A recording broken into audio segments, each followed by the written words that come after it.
Here's a provocative truth. This Memorial Day weekend, millions of burgers are going to hit grills across the country, and the overwhelming majority of them are going to be worse than they should be.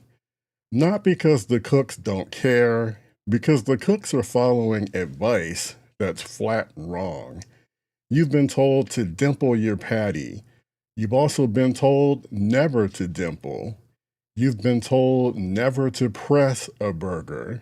You've watched chefs press them hard on a griddle.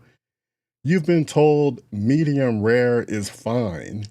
You've been told medium rare can get you sick.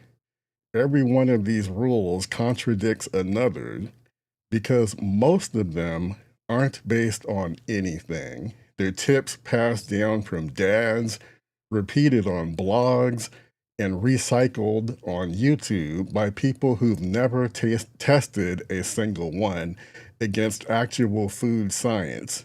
Today, we're cutting through all of it.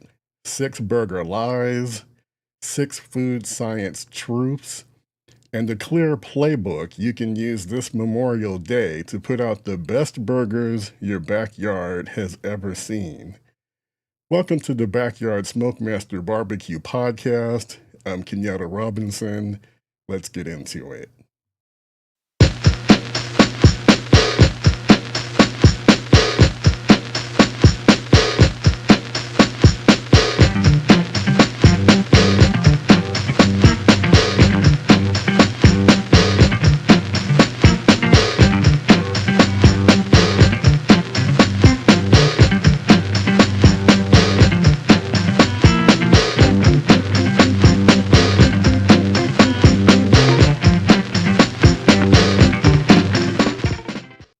If you came over from the charcoal episode, welcome, and you're in the right place because we're staying on the Memorial Day prep train. Tonight we're tearing apart the 6 biggest burger lies you've been told. You'll find out which kind of burger should actually be cooking this Memorial Day weekend. You'll learn the salt timing window that ruins most patties, and odds are you're cooking right in it. You'll get the truth about medium rare burgers and whether they're actually safe, and you'll never look at a preformed grocery store patty the same way again. If you're hosting this weekend, you need this episode. But before we do, like I always love to do, this is my favorite week, or my favorite hour of the week, I should say. Gotta shout out the folks who are already in the comments. These are the folks that are the engine that makes this show go. All comments are welcome related to barbecue, so they can be on tonight's topic or anything else on your mind related to barbecue. All welcome. If I don't have an answer, there's usually someone in the comments also watching who can steer us in the right direction. So let's see who we've got already with us tuning in live. We got Society Brother, Correctional Officer for Lockdown, saying good evening. Always appreciate your consistent support. We've got Dan's, getting beside myself. Hold on. We got Dan's Diamond Detailing, who says, I'm looking forward to this. Good to see you, Dan. I appreciate you being here. We've got Society Brother Mike. Mike says, howdy to everyone. And then we've also got Society Brother Jeff in the building. Appreciate your consistent support. And then we've also got Mama Micah. She says hello. And she is also a member of the Backyard SmokeMaster Society. Now, Correctional Officer says, I look forward to ideas for cheese placement, more especially when to place cheese on my patties. You are reading my mind. That is definitely a topic, a point of emphasis that we will get to later on in the show. We've got the Smiling family, also a member of the society. Good to see you as well. Don Ray, good to see you. He says, good evening, everyone. Don Ray. Now, I'm curious. I have a cousin in Louisiana, Donald Ray. Is that you? Is that you? Let me know in the comments if that is my cousin from down south. And let's see. Now, correctional officer says, I look forward to obtaining insight on Angus burgers. And then let's see what else. Yeah, so we got a lot of folks already active in the comments. So keep them coming, whether you're watching us on the YouTube horizontal feed or the YouTube vertical feed. All good either way. Good to see you all. Also, take a moment to fill out the poll. Take the poll if you haven't already. Tonight's poll question: what's your Memorial Day burger style? You have 4 choices to choose from. We got smash burger, thick and juicy, specialty / stuffed, or just give me a hot dog. Okay, Don Red confirms, nope, he's not my cousin from Baton Rouge, but that's all right. You're a society family member as well. Good to see you. Thank you for tuning in. And we've also got the Carpenter who says hello. Appreciate you for tuning in live. All right, we've got a lot to get into. This is a loaded topic with lots of different angles and issues to cover. So let's get into it here. So lie number 1 is that we've been told from the health nuts that lean is better. So the lie that 90-10 or 93-7 lean ground beef makes for a healthier, better burger. I'm here to tell you folks, that's not true. That is not true. There's a reason that 80-20 is the standard for a reason. There's a good reason why it's the standard. And I'll tell you, it's because fat, yes, fat is where juice, flavor, as well as binding live. All 3 of these elements are critical and important to having a flavorful burger. Let's talk about the science.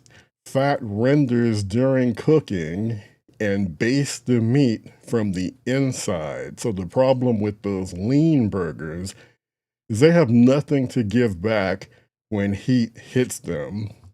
So for this Memorial Day, make sure when you're at the store, pay attention that you buy 80-20 ground chuck, not ground beef. There's a difference between ground chuck and ground beef. You want to get ground chuck, so stay away from just regular ground beef. And then also, let's not mess around with the lean ground beef if you want a great burger. And if you're unsure, ask the butcher. The butcher will point and steer you in the right direction and help you out. Let's talk about why ground chuck and not ground beef. So ground beef is a catch-all label. It can be made from trimmings that come from any part of the cow. So it can be chuck, round, sirloin, brisket scraps. It could be whatever was left over after the butcher broke down the carcass. From 1 week to the next, the source can change. The fat percentage is listed on the packaging, but the actual cuts usually aren't included on the listing, on the label. Ground chuck is regulated. The USDA has rules when it comes to ground chuck. It has to come from the chuck primal, which is the shoulder. That cut has consistent marbling and naturally lands around 80-20 because of how the muscle is built. Comes from the same cow, same cut, which is going to give you a predictable result every time that you buy it. 3 reasons why this matters for your burger. Number 1, predictability. Buying Chuck means you know what you're getting. Same flavor, same fat content, same behavior on the grill, cook after cook. With generic ground beef, you're rolling the dice on what blend they use that day. One week, your burgers are juicy.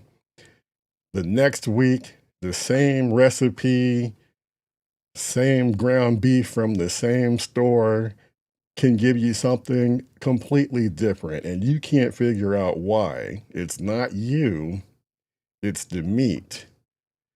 The second reason, ground chuck is going to give you, it's related to the marbling.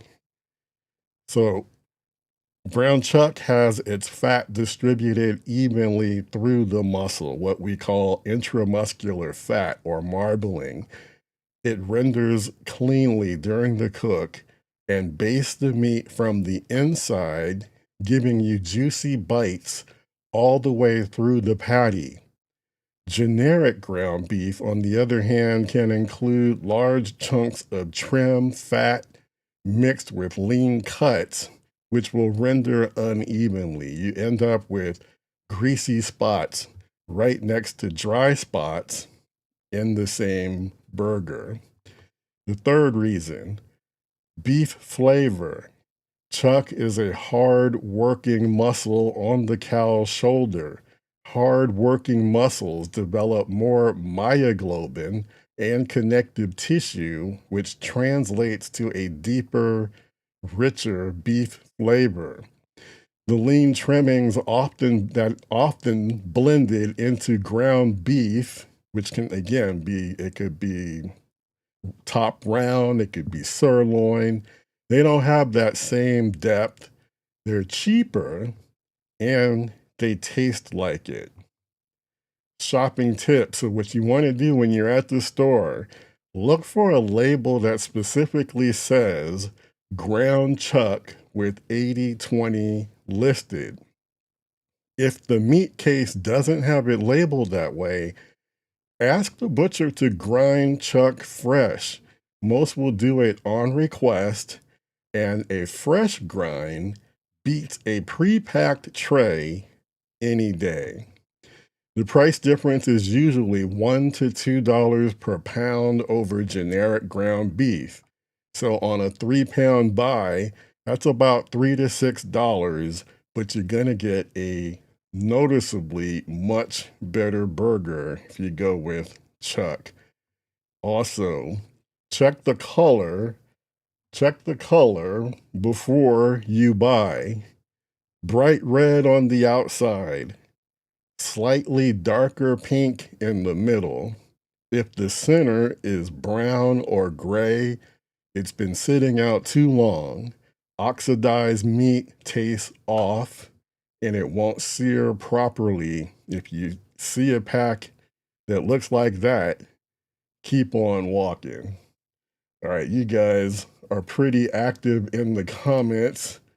Let me see what you guys are talking about.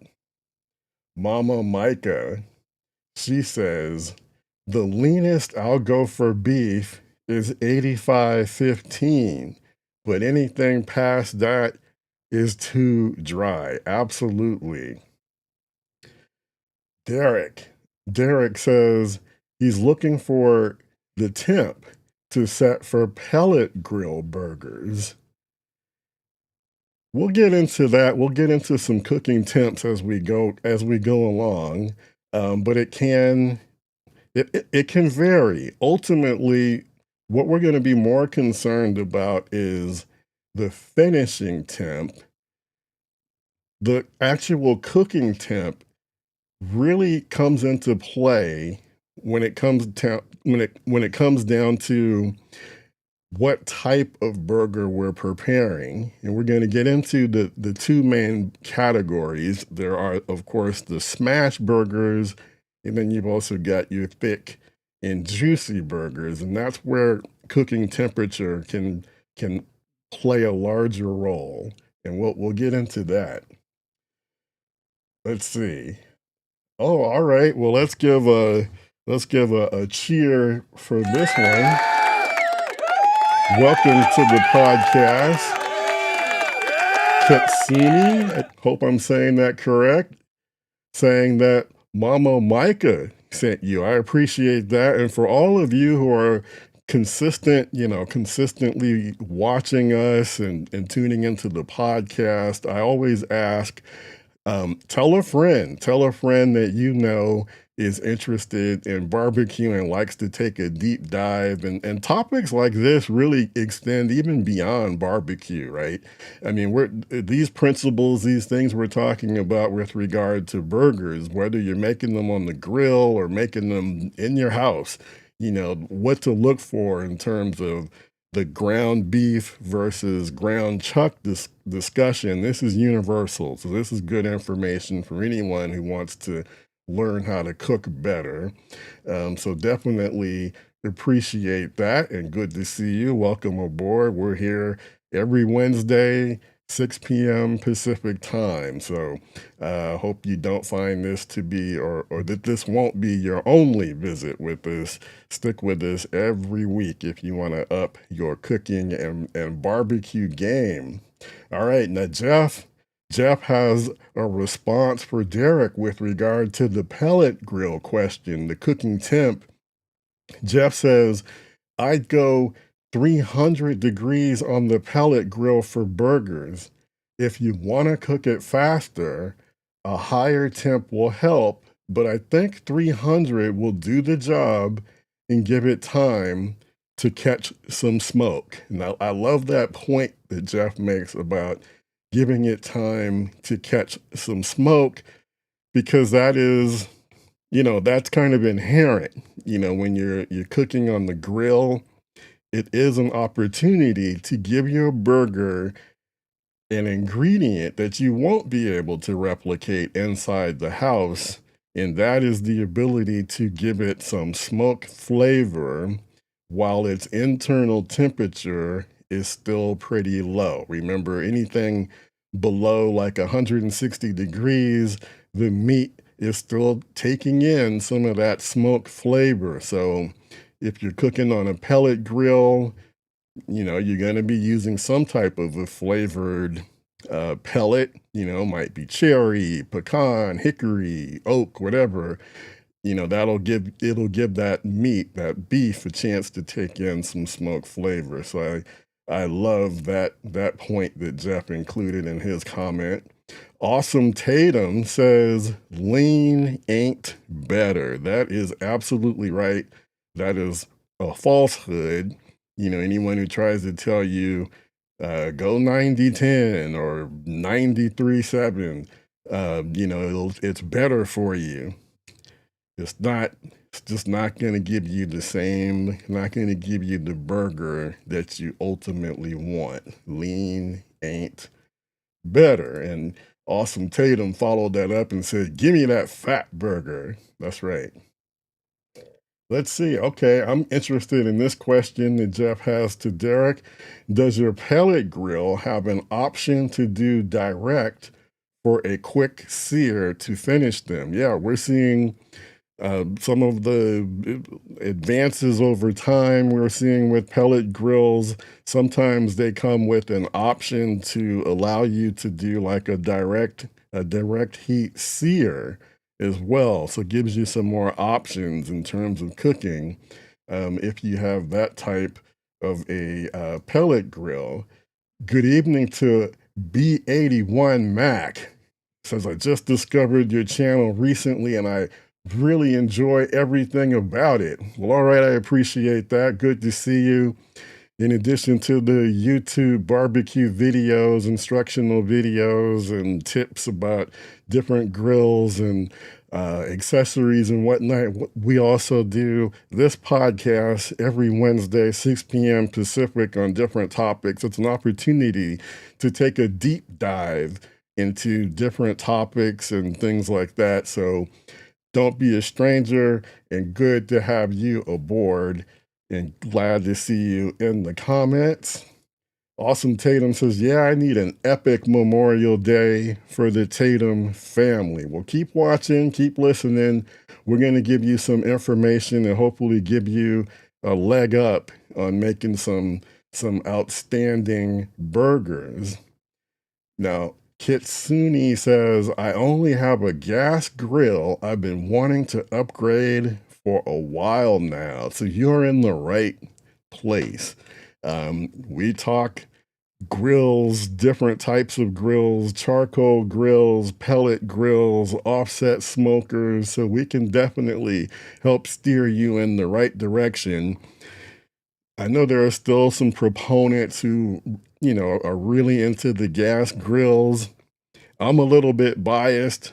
I had a gas grill early in my barbecue days, but I truly believe, if you're really wanting to, get into this barbecue thing and take advantage of what it can deliver to your food, I really do believe that you do need to move into some type of a wood cooking situation, whether that's with, charcoal, with wood chunks, uh, pellet grill. Probably don't want to go straight for an offset smoker, but, learn how to cook with charcoal. Again, the smoke, the ability to add that smoke ingredient is something you cannot replicate inside the house.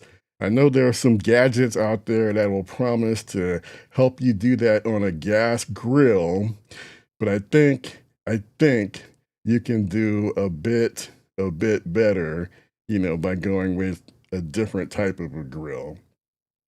Okay, let's see. What else? What else we got in the comments? So we had Keith. Keith asks, what temp do you cook your burger to?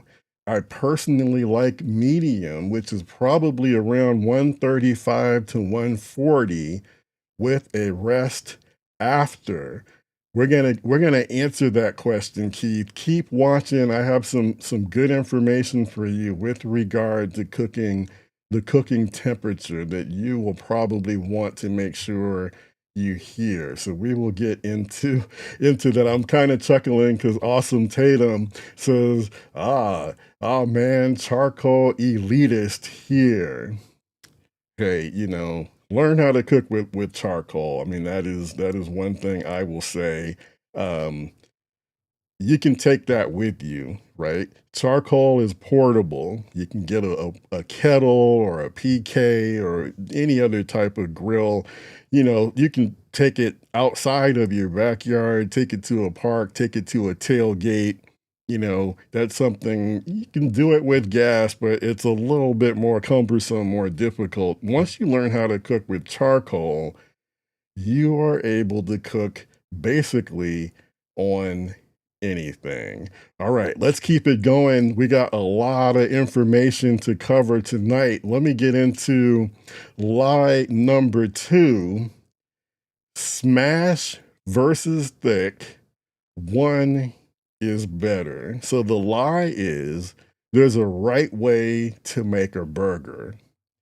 That's a lie. The truth, smash burgers, thick and juicy, are completely different types of burgers with completely different rules. Most people fail because they end up applying the wrong rules to the wrong style. Let's talk about the smash burger with rules. So if you're doing a smash burger, it's a thin patty. You're going to be cooking it on a blazing hot griddle or cast iron. You want to press hard on that patty for the first 30 seconds. This creates the lacy Maillard crust. You're going to do a single flip. Cheese goes on top when you're finishing.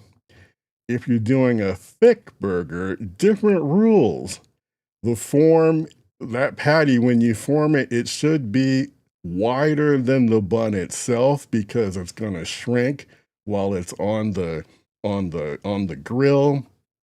Dimple the center, season aggressively, cook to an internal temperature on 2-zone heat. And I know you guys are wondering, what temperature should you be cooking to? So spoiler alert, you're doing that thick and juicy burger, you're going to want to take it to 160 internal, or actually 155, and let the carryover cooking take it up to 160. But we'll get more into that a little bit later.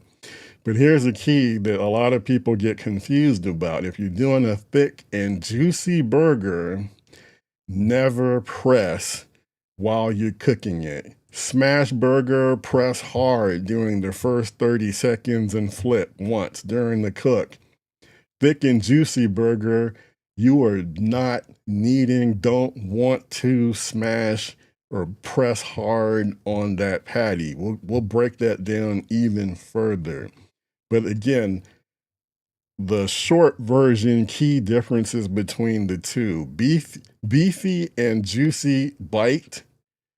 That's where you're gonna have you're having a thick and juicy burger. If it's crust forward, then we're talking about a smash burger. Now, I know I'm saying some things that are probably going to get some people a little bit triggered, but love to get into this. Let me see what you're talking about.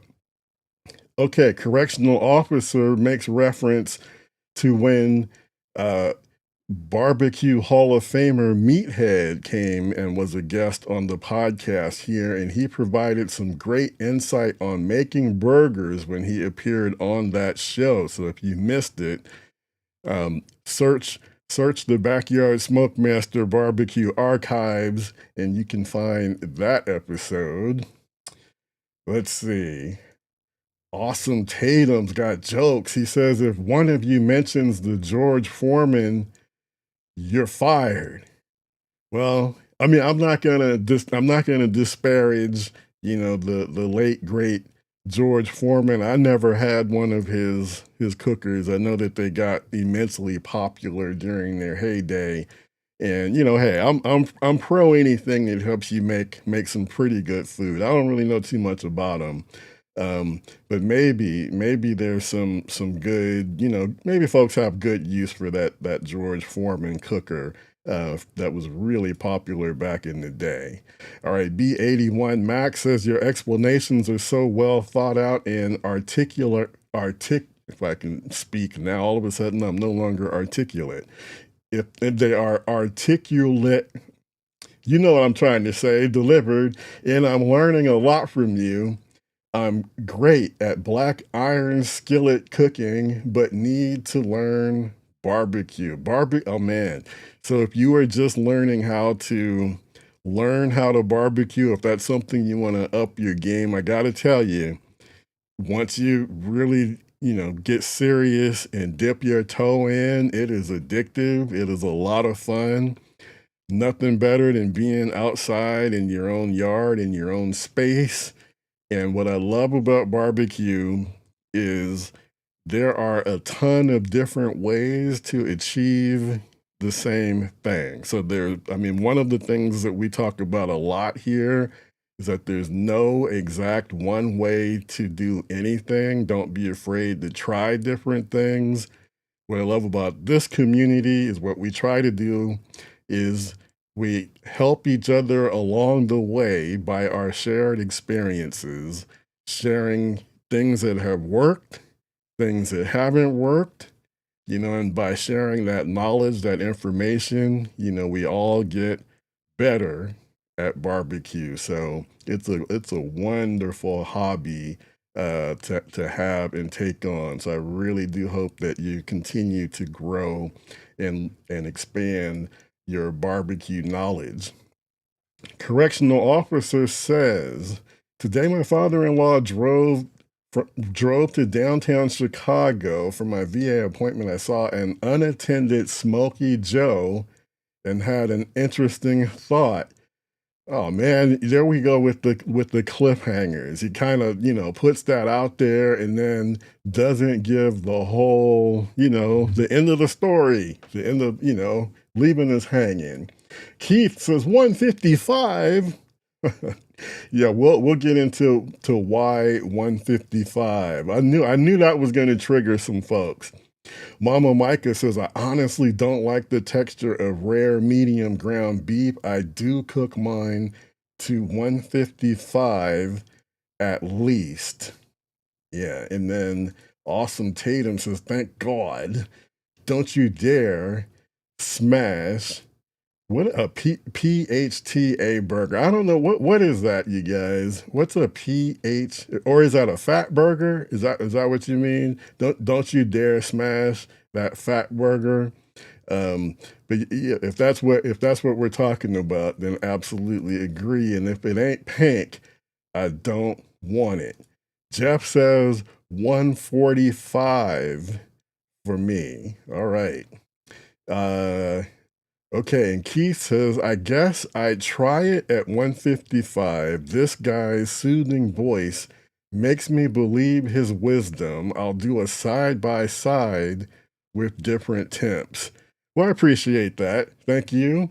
So, Keith, we're also going to talk about the Backyard SmokeMaster Society. That's my free online community barbecue group. It's a lot like this. I hope you join. And we'll have a slide coming up pretty soon. And yes, Awesome Tatum was saying, don't you dare press hard on that fat burger. Yeah, that's what I thought you were getting at. Absolutely, that is a truth. All right, let's keep it going. Oh, and there it is. So, smoking alone, you don't have to.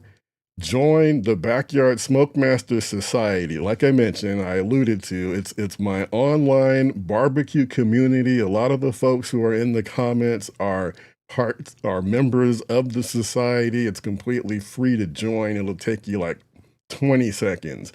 And it's where we keep the barbecue discussion going all week long, or just whenever you have a question or, just anything related to barbecue, jump in there, get your comment or respond to someone else's, question or what have you. This is where we share information, tips, and tricks about barbecue all week long.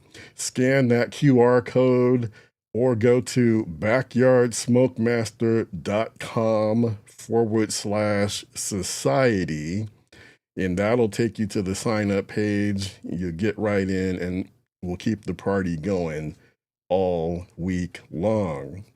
All right, let's get to lie number 3.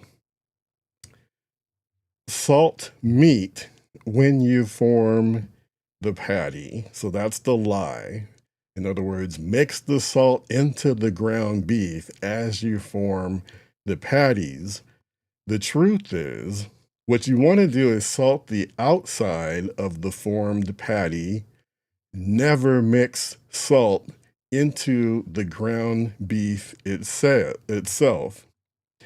Then you want to time it right, either right before the patty hits the heat or 40 or more minutes ahead of time when the patty is resting in the fridge. So the window in between, which is roughly from that 5-minute mark to 30 minutes, is actually the danger zone, and that can wreck your burger. And if you keep watching, from week to week, the podcast, you'll know that I'm really big on being a proponent of trying to help you keep the folks who are eating your food, your barbecue, safe.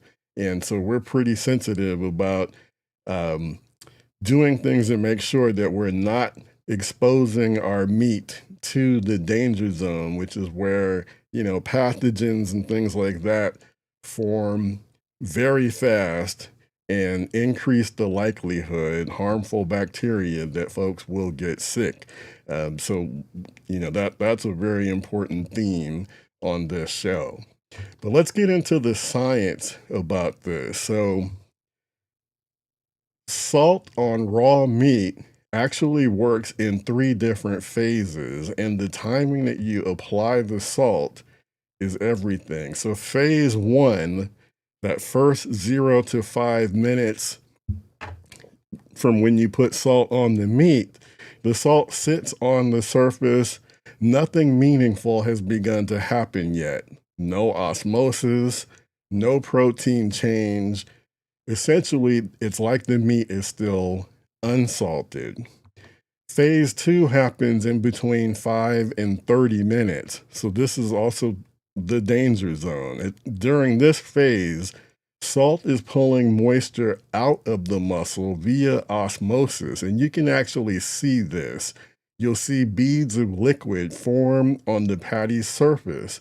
So if you start cooking now, that moisture either runs off when it hits the heat or it turns to steam, which is going to block the Maillard reaction, and which means you're not going to have any crust, no browning, and it leaves the patty drier than when you started. So that's the worst of both worlds.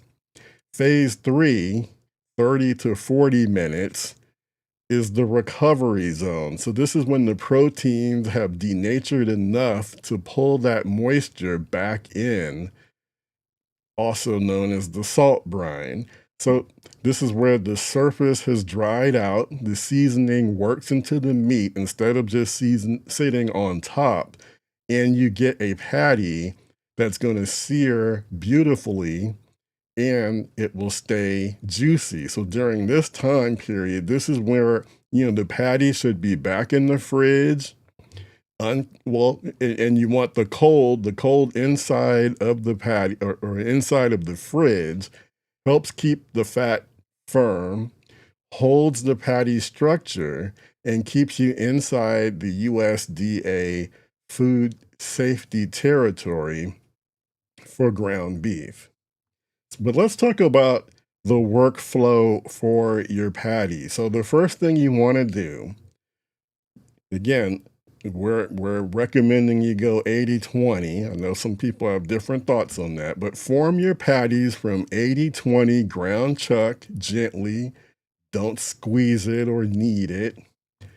Salt the outside of each patty, both sides, generously and evenly.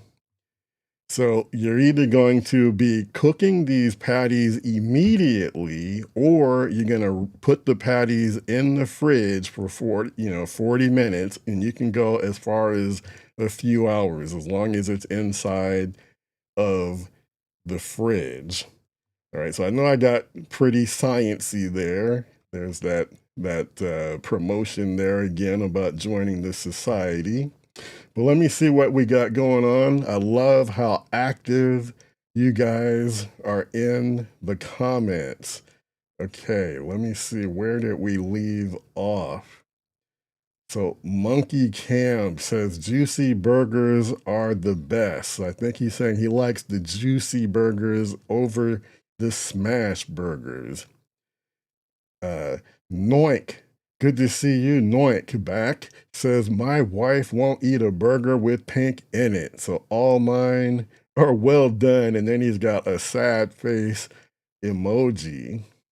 Well, again, I think, yeah, I have to admit, I am generally also a well done type of guy as well, especially, I don't want to see a burger that's got some pink in it. So I'm with Team Wife on that one. But Mama Micah says, I hope you take your patty off sooner and let hers keep cooking. Yeah.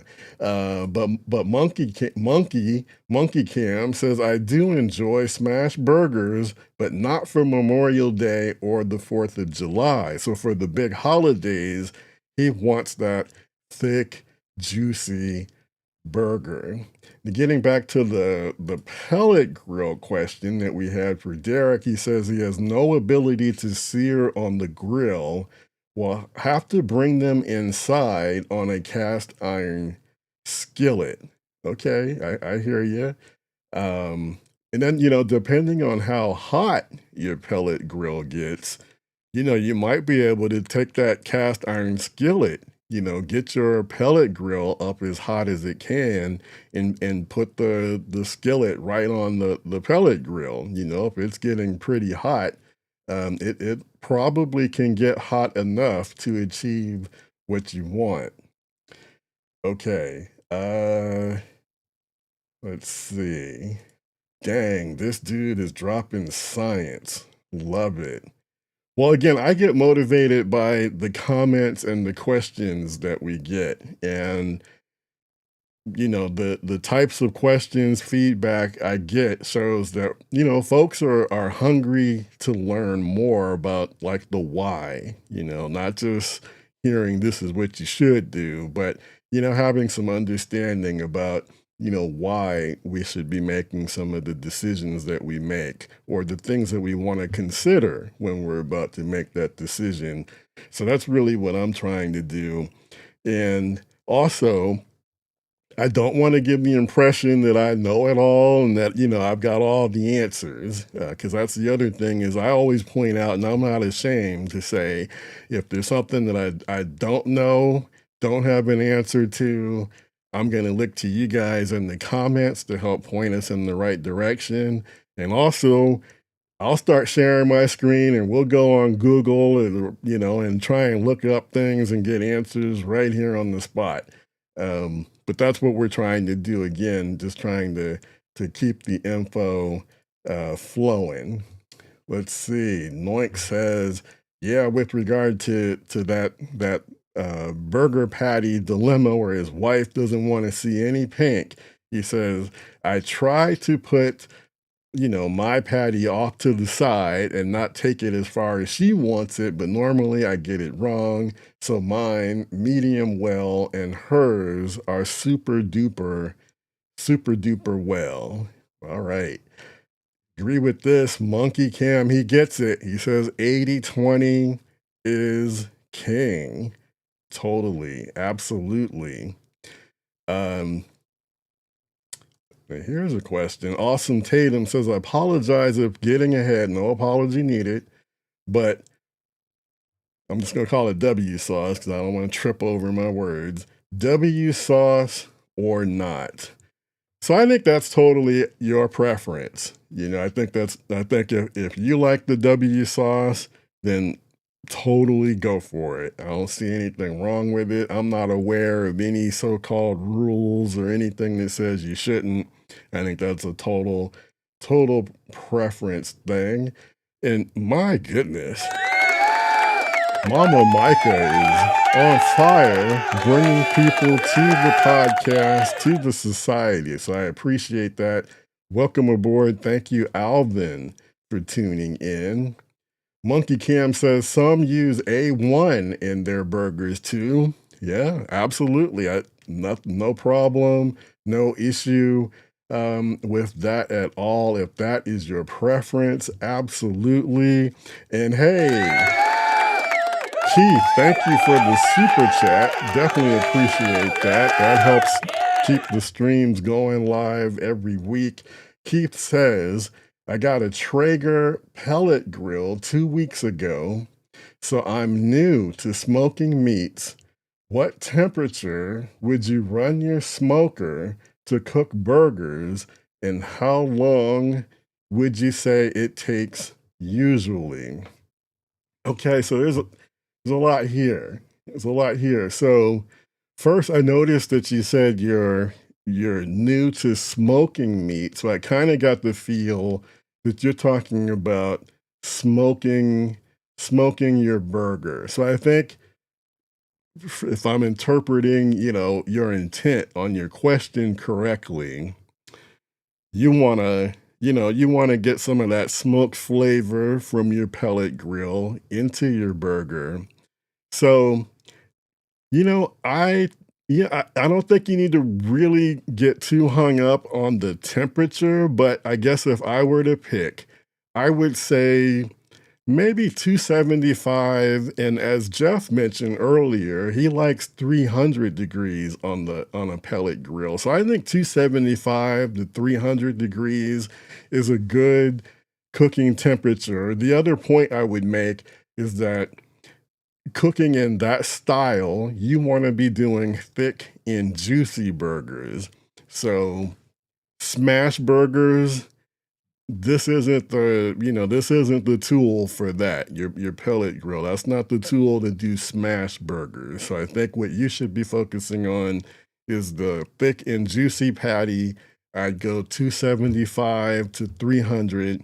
Don't get hung up over, you know, the temperature reading that it shows on your Traeger, because the Traeger, it's going to be moderating, it's going to be changing. It's not going to just sit at 275 all the time. Really what your pellet grill is doing is it is establishing, or it's working to cook at an average temperature based on the set point that you gave it. So if you set it at 275, it's going to average 275. At some moments, it's going to be below 275. Other moments, it's going to be over. So don't get obsessive about, oh, it's not right at 275. What's wrong with it? Just let it do its thing. Let it do all that work for you. So yeah, thick and juicy patties, 275 or 300 is going to be fine. The only real difference between 275 and 300 is that 300 it's gonna get your food cooked a little bit faster, maybe 10 to 15 minutes faster. That's really the only difference. Again, it's gonna give it an opportunity to take in some smoke flavor from those pellets. And then the more important thing is the finishing temperature. Again, I'm going to tell you why you should take it to 155 internal.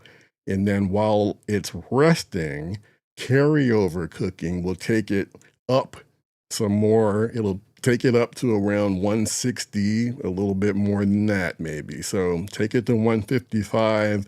I know there's some other folks here who like theirs not quite as well done, but that's the recommendation, that I'm giving. So I hope that helps you out a little bit with your question. Let's see. And then we also have B81 Max says, understanding the science makes remembering the techniques much easier and intuitive. I agree with that, because we hear so many different suggestions and tips and rules and whatnot, but if we don't have any feel for the why, then it can be hard, to keep it straight. But if you're kind of thinking about the overall process and you have an understanding, then it does make remembering those techniques easier to do. Now, okay, now I can't remember if I already shouted out Awesome Tatum for being here from Mama Micah, but he says she brought all of us hoodlums here. I really do appreciate Micah for telling some friends about the podcast. It really does make a big difference. I appreciate that. Mr. Silver Bart says, I gave up buying ground beef at the grocery store. Ooh, I grind brisket trimmings and couldn't be happier. Yeah.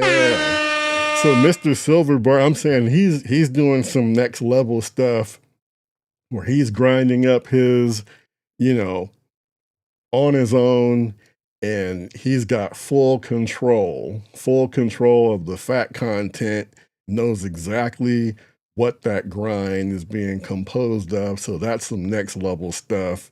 Kudos to you. Noinks says, this is good stuff. I'd forgotten about the fridge trick. The couple of times that I've added a burger back in the fridge after forming, they turned out super juicy. Yeah, absolutely. That is an important step, especially if you're not going to be putting that patty on right away. Again, you don't want your meat to just be exposed and going into that danger zone. Stick it back in the fridge. If you're still getting your grill up to temperature or what have you, no harm to put it back in the fridge, and ultimately it's going to help everything cook a little bit better. All right, Micah is famous in the video game world. She brought me here too. What up, Micah? Yeah, I think if I'm not mistaken, I do believe Mama Micah also has a YouTube channel. I think you have a YouTube channel. So yeah, that's the hint. So you guys, if you're wanting to learn some more about the video game side, look her up. Look her up. You have the Switch. I think I might have taken a peek at one point. I think, do you talk about the Switch? Not, I can't remember. I might be wrong here. But yeah, Micah bringing in all types of folks. So again, Monkey Cam says, Micah brought me here too. You're on fire. I really, really do appreciate that. Okay. B81 says, I love the caramelization that the W adds in a skillet. Seems pointless on a grill. Yeah, I'm gonna take your word for it. I mean, I use some W sauce. I haven't really observed or noticed, that element you're talking about of what W adds in a skillet. And but yeah, so B81 Max says it gives some good caramelization. So that's a tip. That's a tip that we might want to look into. Appreciate that. Monkey Cam says he's been making his own barbecue sauce lately. Yeah, that's also some next level stuff. You can absolutely make your own barbecue sauce. Usually, the one thing that just about all these barbecue sauces have in common is the ketchup ingredient. That's kind of your base.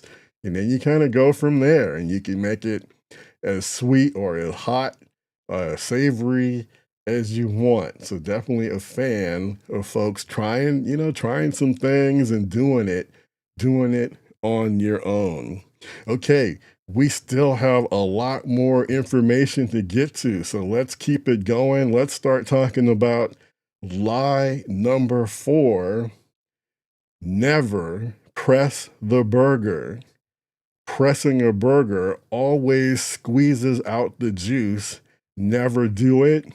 I'm going to tell you, folks, that's a lie. So that truth, or the truth is that rule applies to thick patties, as we talked about earlier. For smash burgers, pressing is the technique. That's how you get the lacy crust that that's the whole point of making a smash burger. Now here's the nuance. The never press rule was created for thick patties on grills. We're pressing late in the cook. What it's actually going to do is it's going to squeeze out the rendered fat.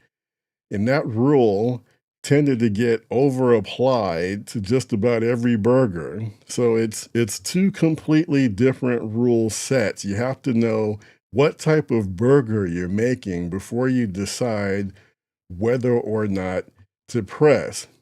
So if you're doing a smash burger, again, press hard, press once, press early. The surface that you're using when you do when you're doing a smash burger, and this is why I was answering the one question that the pellet grill is not really the tool for a smash burger. You want the surface that you're cooking on for a smash burger to be cast iron or carbon steel griddle or plancha heated until it's nearly smoking. Standard grill grates won't work for a smash burger. You need flat, continuous metal contact to get the lacy crust that we want. Tools. You need a heavy-duty spatula or a dedicated smash press. So just having one of those, your traditional kind of flimsy, flexible spatula, that's not going to generate the pressure that you need when you're pressing down. So you need a heavy duty spatula or a dedicated smash press. So what you want to do, your technique, drop a loose ball of 80/20 ground chuck onto the hot surface. Within the first 30 seconds, press hard, straight down until it's about 1/4 of an inch thick. When you do that, you're maximizing the surface contact with screaming hot metal, which is where the Maillard crust comes from.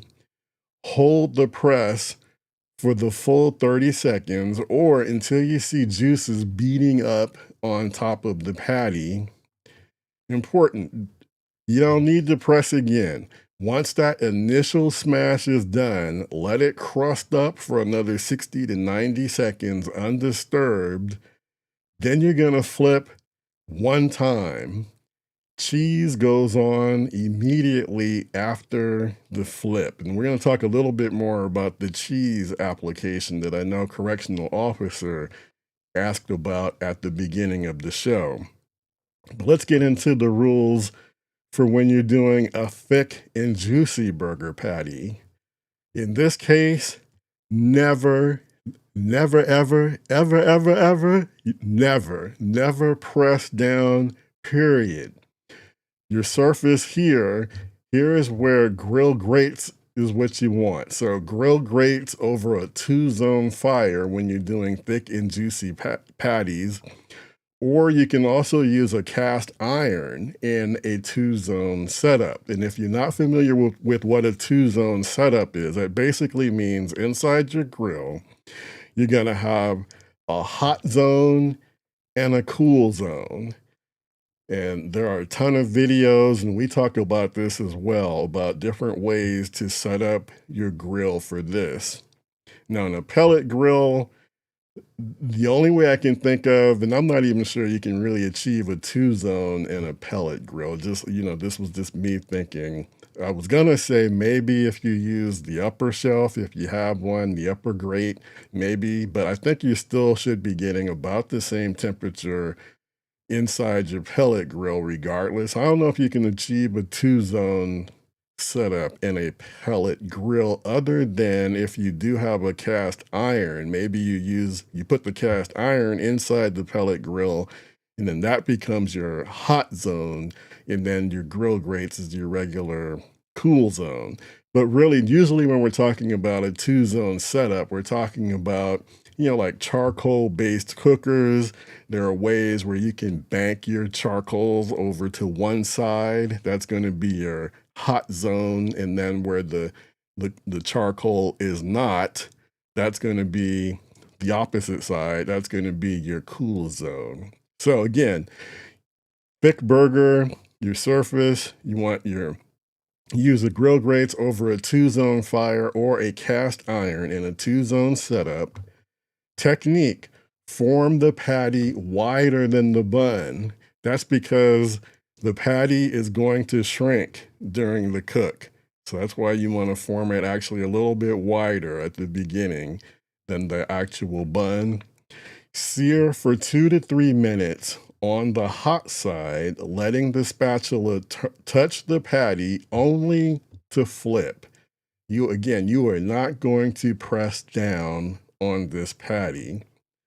At the finish, move your patty to the cool side in your 2-zone setup, and then bring it up to the internal temperature.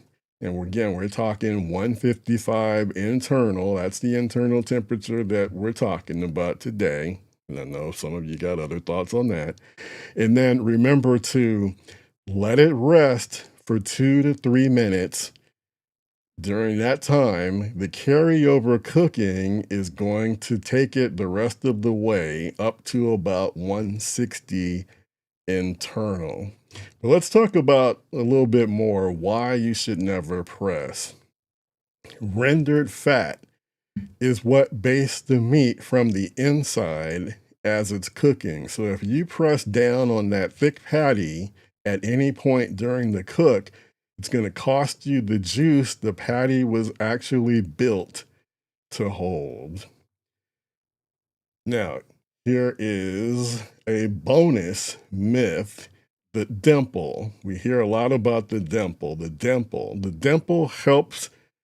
Okay, the myth is the dimple. It helps with doming, but it isn't magic. So the bigger fix for doming is to not pack the patty tight in the first place.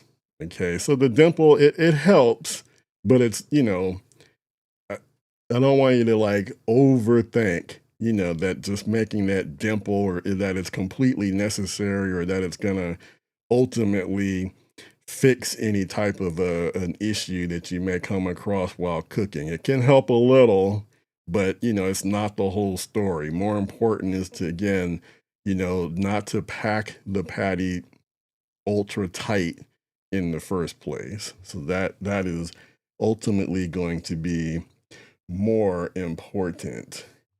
Okay. All right. Let's see. Getting back to the comments. Let's see. We see Mama Micah. Okay, I think they were having some conversation about making their own barbecue sauce. And Mama Micah says she likes hers with a little sweet heat the best, and that her favorite store-bought sauces are sweet with a bit of a kick. I like it sweet too. I think occasionally I like to get it a little bit hotter, but lately I've been leaning much more towards like a sweet sauce. My favorite store-bought barbecue sauce is Blues Hog. I love Blues Hog, the original, and then they also have the Championship Blend. Those are my two go-to barbecue sauces for store-bought. All right, Mr. Silver Bart says, I feel like if you're grinding your own burger meat, you can have medium burgers because of the quality of meat and in handling. And this is a good point too. We're going to touch on a little bit later. But yes, you are correct. If you know how the contents and that that the meat has been come from the same source and there's no like trash, I'm just going to use that in quotes, kind of like trash parts that went into the grind, then yes, you don't have to take it as far. So, and this is a key point as to why 155 is key, because again, with the ground, I don't want to say too much because I don't want to misstate it, but ultimately, the grinding is taking it a little bit further is key because you're more likely to get unsafe bacteria and pathogens that come from the grind when the meat is not from the same source. Remember earlier we talked about how ground beef can be composed of different parts of the cow, all as part of that same grind. And that is the reason why, you want to be more cognizant of taking it closer to 155. But if you're doing it yourself or that the butcher, used, they did the ground chuck and they're, the source that it's coming from, then I agree. You're safer to have medium burgers in that type of a scenario. So I hope I articulated that, didn't lose you guys on that. Awesome Tatum says, that's a good tip. After you've salted the patty, put it back in the fridge. Absolutely. Absolutely. Let's see. Monkey Cam said to Mama Micah, I love spicy food, so that's what I gravitate towards. But I enjoy trying new ways of making things. I made Nashville hot sauce last night. All right. That um you're on fire. I mean, you're not just doing regular sauce, you're making your own hot sauce. Love it. Love it. Awesome Tatum also loves the W sauce. Monkey Cam just became a member of the Backyard SmokeMaster Society. All right, so you guys that are new to the podcast, come on in with Monkey Cam.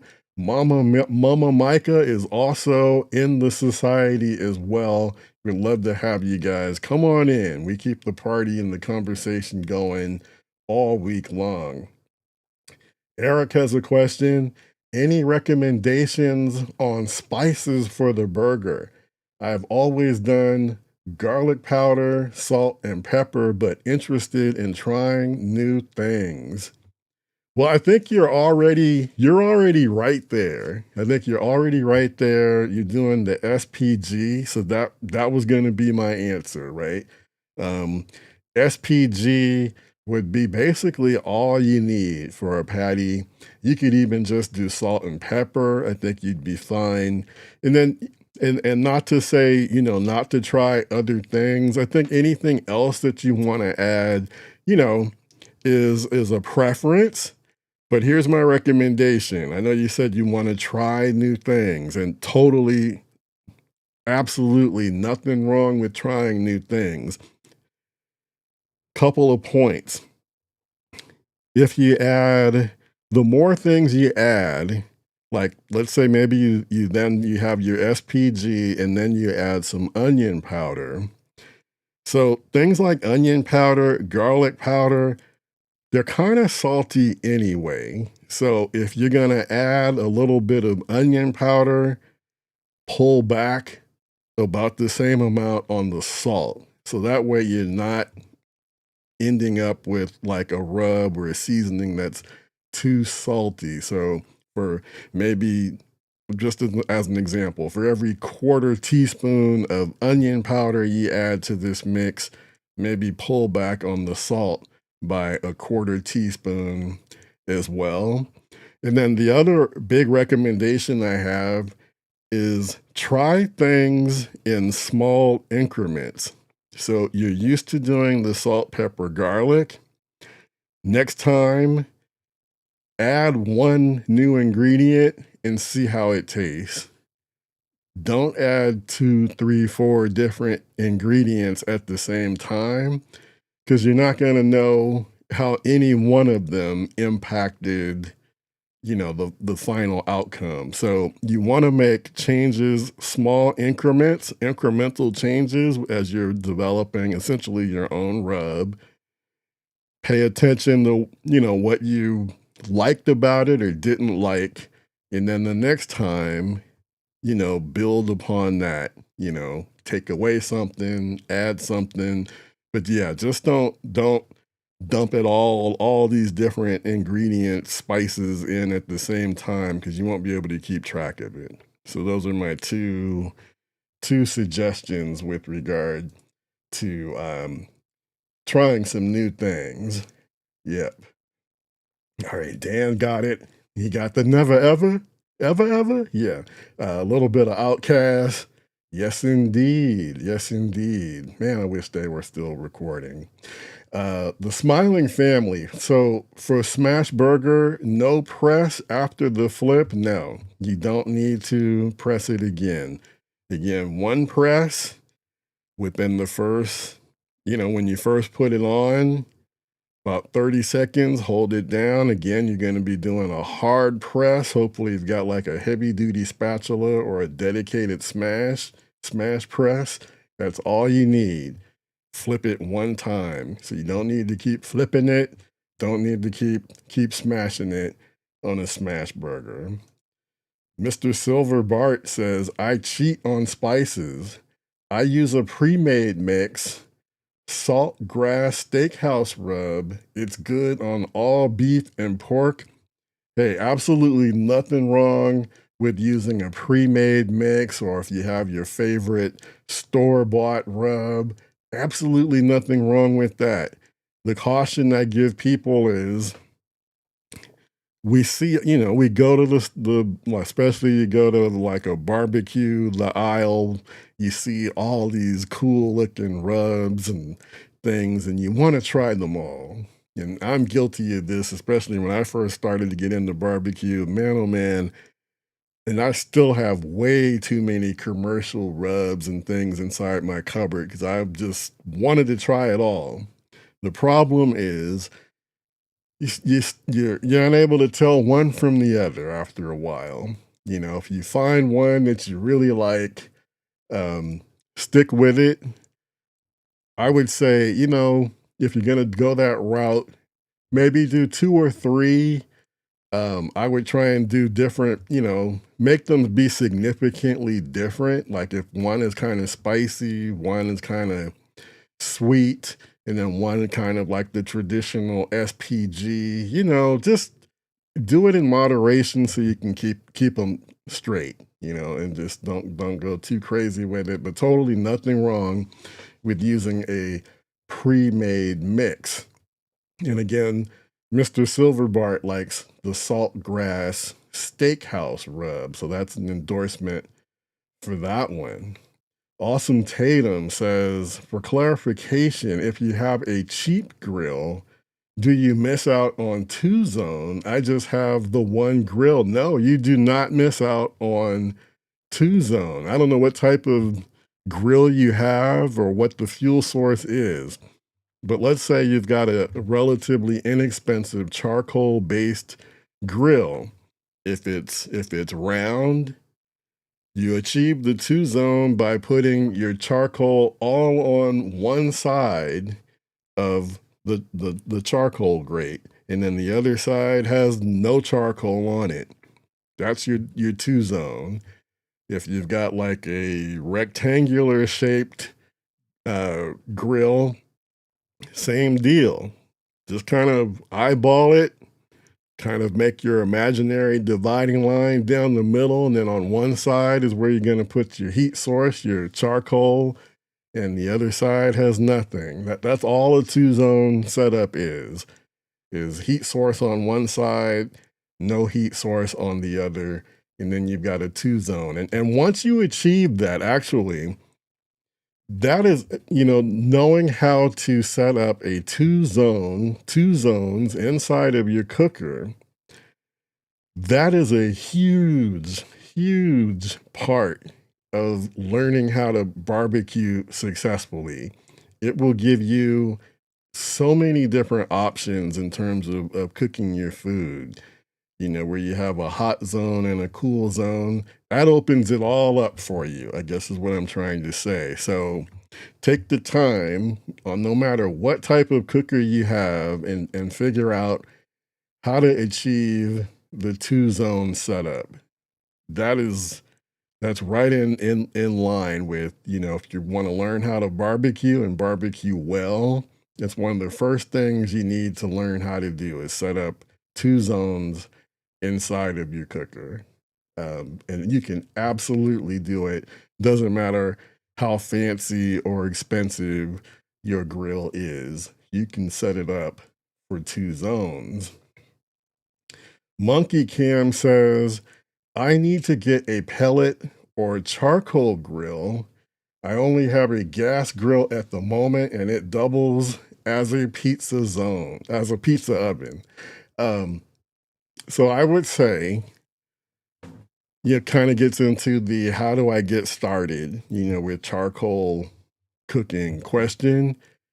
You can get yourself an inexpensive kettle, Weber kettle. The 18-inch Weber kettle, I think, is like $150. The 22-inch kettle, which is kind of the standard size, I think goes for maybe $240, somewhere in there.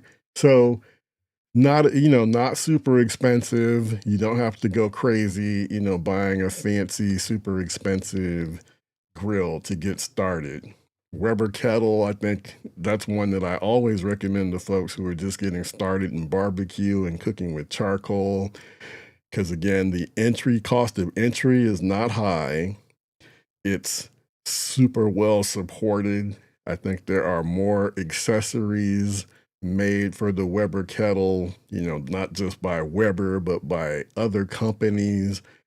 So once your imagination, whatever you think of in terms of how you might want to cook on a kettle, there's usually someone who's made an accessory to support it. And I'm talking rotisseries. They've got something called the slow and sear, which is another great way to establish a 2-zone cooking setup. The slow and sear is a great accessory. Vortex is a great accessory to have a real hot cooking zone that's focused like right in the center. It's great for in the center of the charcoal, and it's great for doing like party wings when you set them up around the perimeter. So that's like a high heat 2-zone cooking setup. Just all types of accessories available for the kettle. That would be a great way to get started. All right. Love it. I love all the questions and the excitement and enthusiasm going on in the comments. This is exactly what we want to see. People getting excited and inspired to learn how to barbecue. But I got a couple more lies to bust for you guys. Okay. So lie number 5. And actually, this one is one I think is going to be maybe the most controversial one of all, because some of you have been dug in on not wanting to take your patties up to 155 internal. So here's the lie. I'm going to say it whether you like it or not. Medium rare burgers are fine. It's just like a steak. So the lie is you can cook ground beef to medium rare safely the way you would a steak. All right, before I go on, I saw someone gave me a super chat and I want to acknowledge it. Thank you so much to Keith. Keith says, what's your favorite smoker? And what's your favorite charcoal grill? Bonus question, what barbecue grill smoker would you buy if money was no question? All right, I don't want to get too far away from the topic because I know I can go real deep on this question. So I'm gonna come back, but let me give what first comes to mind. What's your favorite smoker?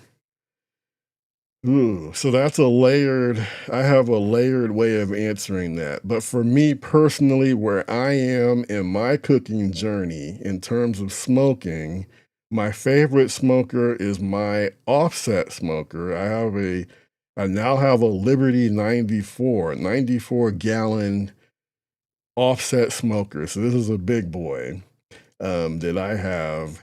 Right now, that's my favorite smoker. Now, mind you, I have 18 grills and smokers by my last count. I could be off by 1 or 2, but I think I have 18. I've got a lot that I've accumulated over the years, and I've got different reasons for all of them, in different situations where I have a preference. But that's going to be my answer for my favorite smoker.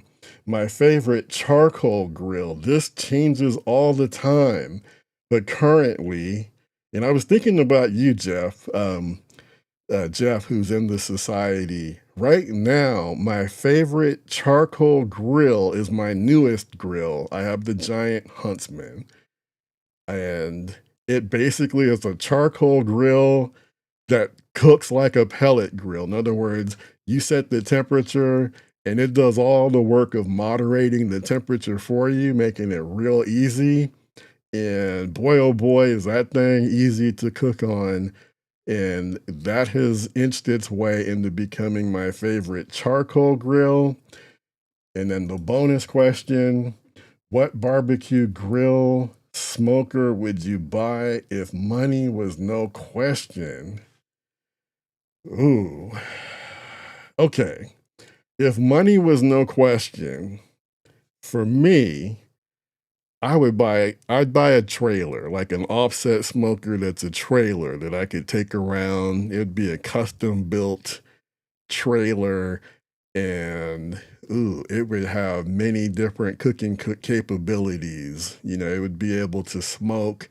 It would also be able to cook high heat. So I don't have like a specific answer of what fabricator that is. It might be made by Lone Star Grills, or it might be made by a local fabricator.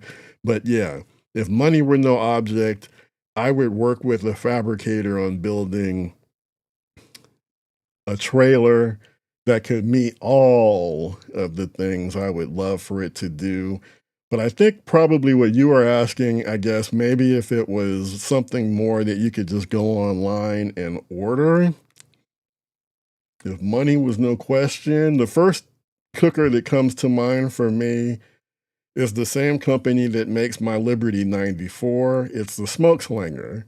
I think if money was no question, and it's not the most expensive either. You know, it's not crazy expensive. I can think of lots of other grills and smokers that are much more expensive than the Smoke Slinger. I think the Smoke Slinger is probably in the around $3,000 right now. I think that would be what I would buy. So, okay, I hope I answered that question. But that's kind of a loaded question, where I could just go on and on and on talking about. Okay. So, okay, let me kind of scroll back up, because I know when we get back into the comments, I wanna get back to where we left off. Okay, I see where we left off, but okay, let's continue. Lie number 5. Again, you can cook the lie. The lie is that medium rare burgers are fine. You can cook ground beef to medium rare safely the same way that you would a steak. And I know a lot of you are saying that is absolutely true. This guy is off his rocker. But here's the truth. I'm going to say it. And we talked about this actually. So grinding distributes surface bacteria throughout the meat. And this is really the crux of why I'm telling you to take it to 155. Okay, so the difference between, like ground chuck, ground beef, and a whole steak is going to have bacteria on the outside only, which is why a seared exterior is safe. Ground beef, on the other hand, does not get that luxury. So again, USDA guidance, so this isn't me making this up. The guidance for ground beef is that you should be taking it to 160 degrees internal for ground beef. So the practical pull strategy, we've mentioned it earlier. You can pull at 155 degrees, let the carryover cooking while it's resting. It'll take it up to 160 plus. You're going to end up with a patty that is both safe. And remember, I talked about safety is really important on this podcast. So you're going to get a patty that's safe as well as juicy. And then I can't remember who it was, but someone in the comments said, hey, I think if you're grinding meat on your own, or if you're using like a single source, I think then you're okay going, less than 155. And that's the exception that almost nobody talks about. If you grind your own from a whole muscle that you trust, or if the butcher grinds it in front of you and you know that it's coming from a single primal, the risk profile is actually different. But let's be real, most people aren't doing that. So the rule still applies to 99% of cooks. You should be taking it to 155 internal. All right, I said it. You can disagree if you want, but I'm parroting what the USDA says about taking ground beef should be taken to 160 internal. Mama Micah says, I have space for one more grill, and sometimes I think a pellet grill would be fun to have. Ooh, how many grills do you already have is my first question, and what are they? But, okay, pellet grills. Pellet grills are great to have. I actually have 3 pellet grills, although I'm only using one. One of them I bought secondhand, and that was a mistake because it's not working, and that's a whole nother topic. But anyway, my point is that absolutely nothing wrong with one of your grills being a pellet grill. Absolutely, pellet grills are great to have. Like if you're moving from, let's say, a gas grill situation and you want something that is also going to be relatively easy to use, then, or if you're thinking about buying a gas grill, I would say stop. Get a pellet grill instead. Pellet grills are just as easy to use as a gas grill. Gas grills have a knob. You turn it, to adjust the temperature that you want. Pellet grills, they come with a digital controller.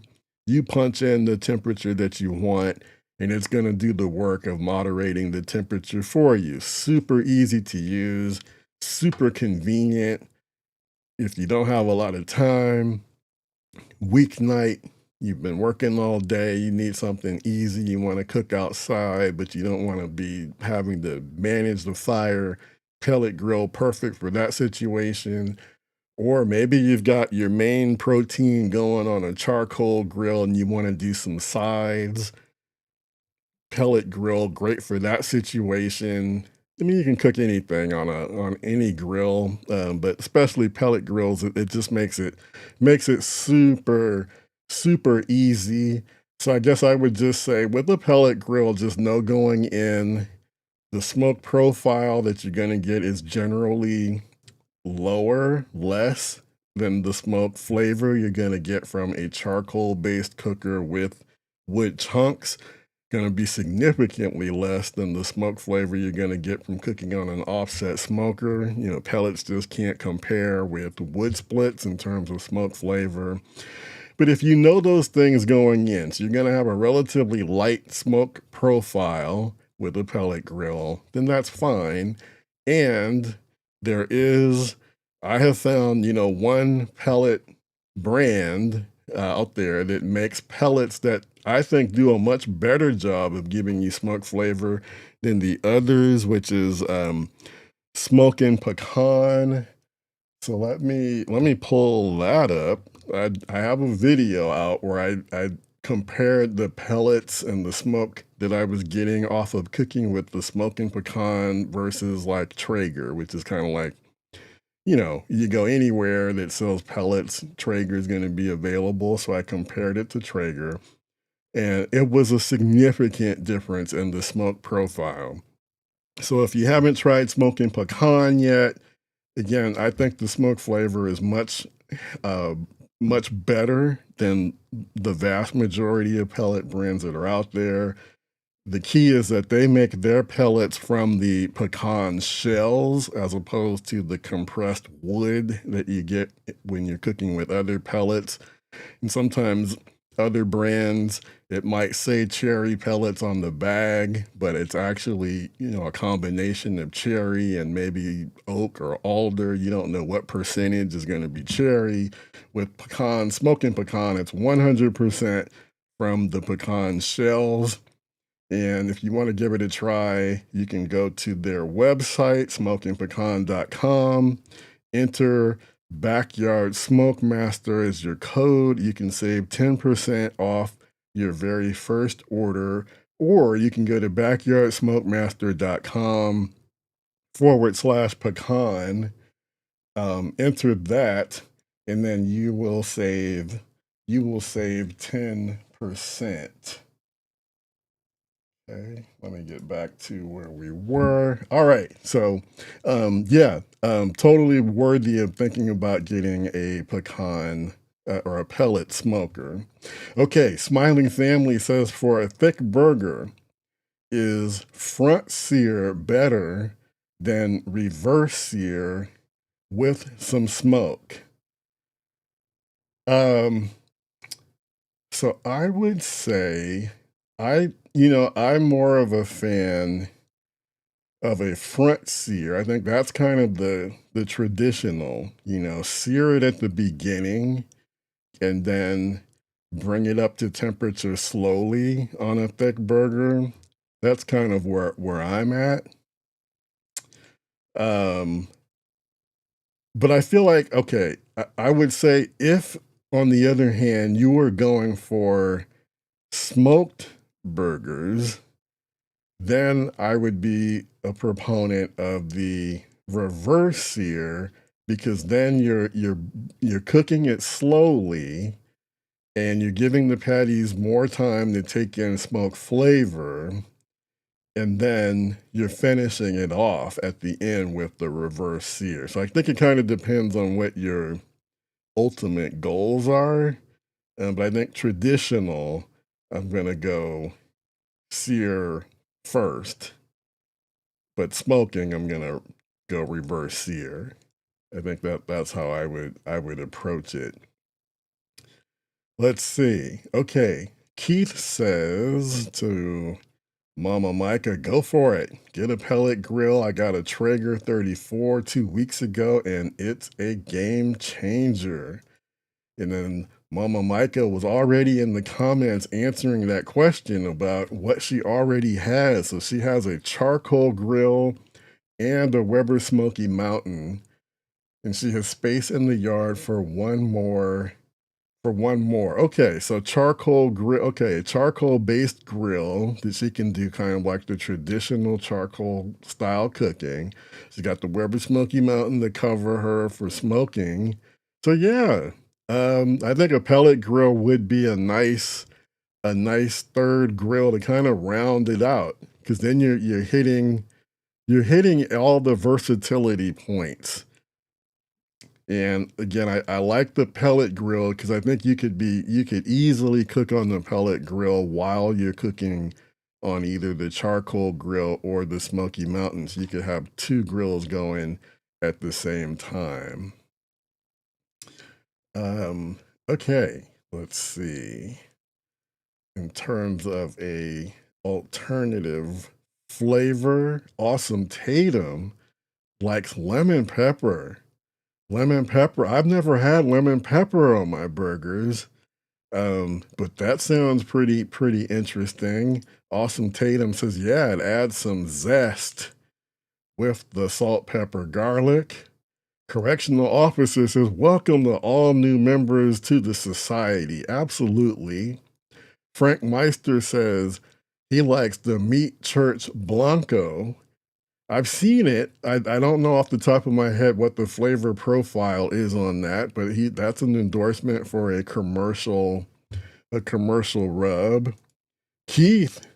So yeah, one of our poll questions gave specialty stuffed burgers as an option. So Keith says, do you ever do stuffed burgers like a block of cheese in the middle or chopped jalapenos? I have to admit, I haven't tried making my own stuffed burgers yet. I have had them. And, they're good if you know how to do it right. So again, that would be my only caution is, and this is kind of the same principle when you're doing a turkey, and especially back in the day, people would stuff the inside or they would cook the turkey with dressing on the inside. So the caution is whatever it is that you put on the inside, you need to make sure you're able to cook it to food safe temperatures, regardless of what it is. Now, I think a block of cheese in the middle, you're probably going to be pretty safe, especially if you see that cheese start to melt. That should be okay. Chopped jalapenos is probably okay as well. But that's the word of caution, is whatever you put in the inside, make sure you're able to cook it to food safe temperatures, um, regardless of what it is. Noink says, I like a simple spice blender. Salt, pepper, garlic, onion only. The more stuff I add, the less it takes away from the burger flavor to me. I totally understand that principle. SPG with some onion, I think that is also a popular common combination that you can't really go wrong with. And I agree. If you start to get too far and get too ambitious, you run the risk of diluting the flavor of the burger. And Mama Micah says, I've never attempted a stuffed burger at home. Worried I just make a mess of my grill. I understand that. I'm a little, I'm not there yet. I'm not ready to try stuffing my burger. I'm still trying to get my perfected burger done. So I'm not going to be that ambitious. But for those of you who are there, again, just cook whatever it is on the inside to food safe temperatures. Okay, let's move on. Let's see. Let's hit some rapid fire bonus truths. Okay, why do I feel like I missed a whole section? Okay, wait a minute. Okay, I jumped ahead. Here we go. We're at line number 6. I knew I missed something. Line number 6 is preformed grocery store patties save time. So we've all been to the store, especially about now, a few days before the holiday. You're going to see a whole lot of preformed patties, out on display, and they're trying to entice you because, you just buy them, they're ready to go, you throw them on the grill, because it's going to save you time. So again, that's the lie. These pressed patties from the meat case, grab them and you're good to go. Here's the truth. Preformed patties are pressed dense. Remember, we talked about that earlier. We don't want a densely packed patty because it's gonna be tough. And what ends up happening with these preformed patties is that they're often oxidized, meaning that in the center, it's like a gray center, and that's going to give you off-putting flavor. The diameter might not, not be right. Uniform diameter, meaning it could shrink unevenly. And then they're frequently blended with water or fillers. So it's really a 60-second fix. Instead of buying that preformed patty in the store, get the 80-20 ground chuck, divide it into 4 portions, form lightly into patties. This will take you less time than the time you spent at the store trying to pick through those pre-pressed ones. All right.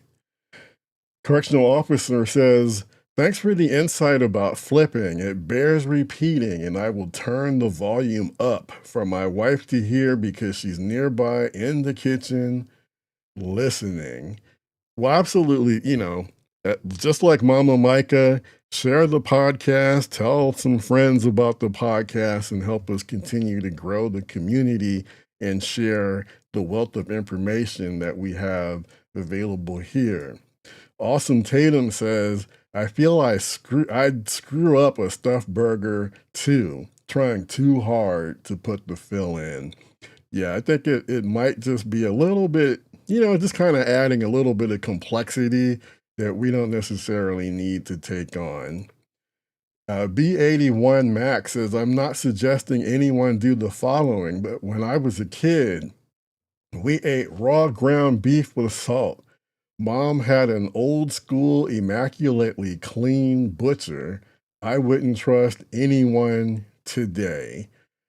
Yeah, when I think back to the barbecue that I was eating that my late father was preparing, and just not just that, other things, we were riding around in we were riding around in pickup trucks in the back, obviously no seat belt.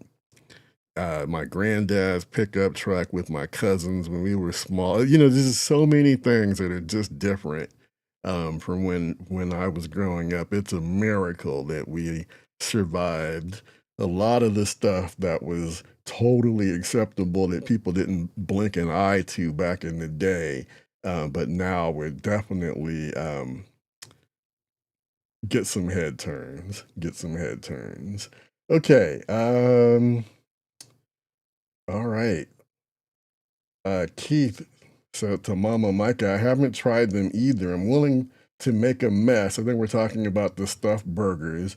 I'm willing to make a mess if it's worth it, though. Then again, every time I cook, I make a mess. Luckily, I'm also the cleaner and the dishwasher. That's me. That's me, too.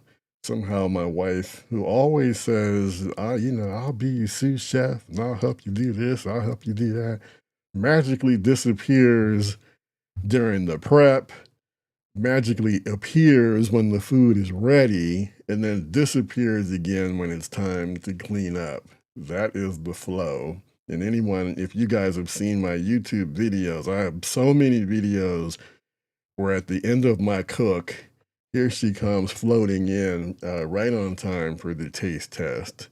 I'm confident she's not watching, so I can say that without fear of retribution. Correctional officer says, my wife wants to know, what rub would you recommend? She's really becoming interested with the podcast, which is good news since I have a birthday coming up. Oh my. There are, there's just endless types of rubs and things that are available, right? I would recommend, if you're just looking for something to get started, like an all-purpose rub, and we've talked about it all night, I would pick something that's like a salt, pepper, garlic. A salt, pepper, garlic rub combination. Oftentimes they're labeled as all-purpose rubs. They might include some onion powder. So I would recommend something in that category. I don't really have a particular store-bought or commercial brand that I necessarily recommend as the SPG. I think, they're all pretty equal. I guess the one caution I would have is some might be a little bit saltier than others. In my opinion, the all-purpose rub from How to Barbecue Right, Malcolm Reed. I think his all-purpose rub is a little salty, but I would say just something in that category. I think would be where I would start. Smiling Family says, preach. It's so easy to accidentally buy too many rubs at once, and then they start to go stale before you get a chance to try them. Absolutely. That is me all day. I have rubs in my cupboard, open them up, think I'm finally ready to try it, and then it's all clumped. They're rock solid, just know it's been sitting there way too long. So yeah, absolutely. Okay.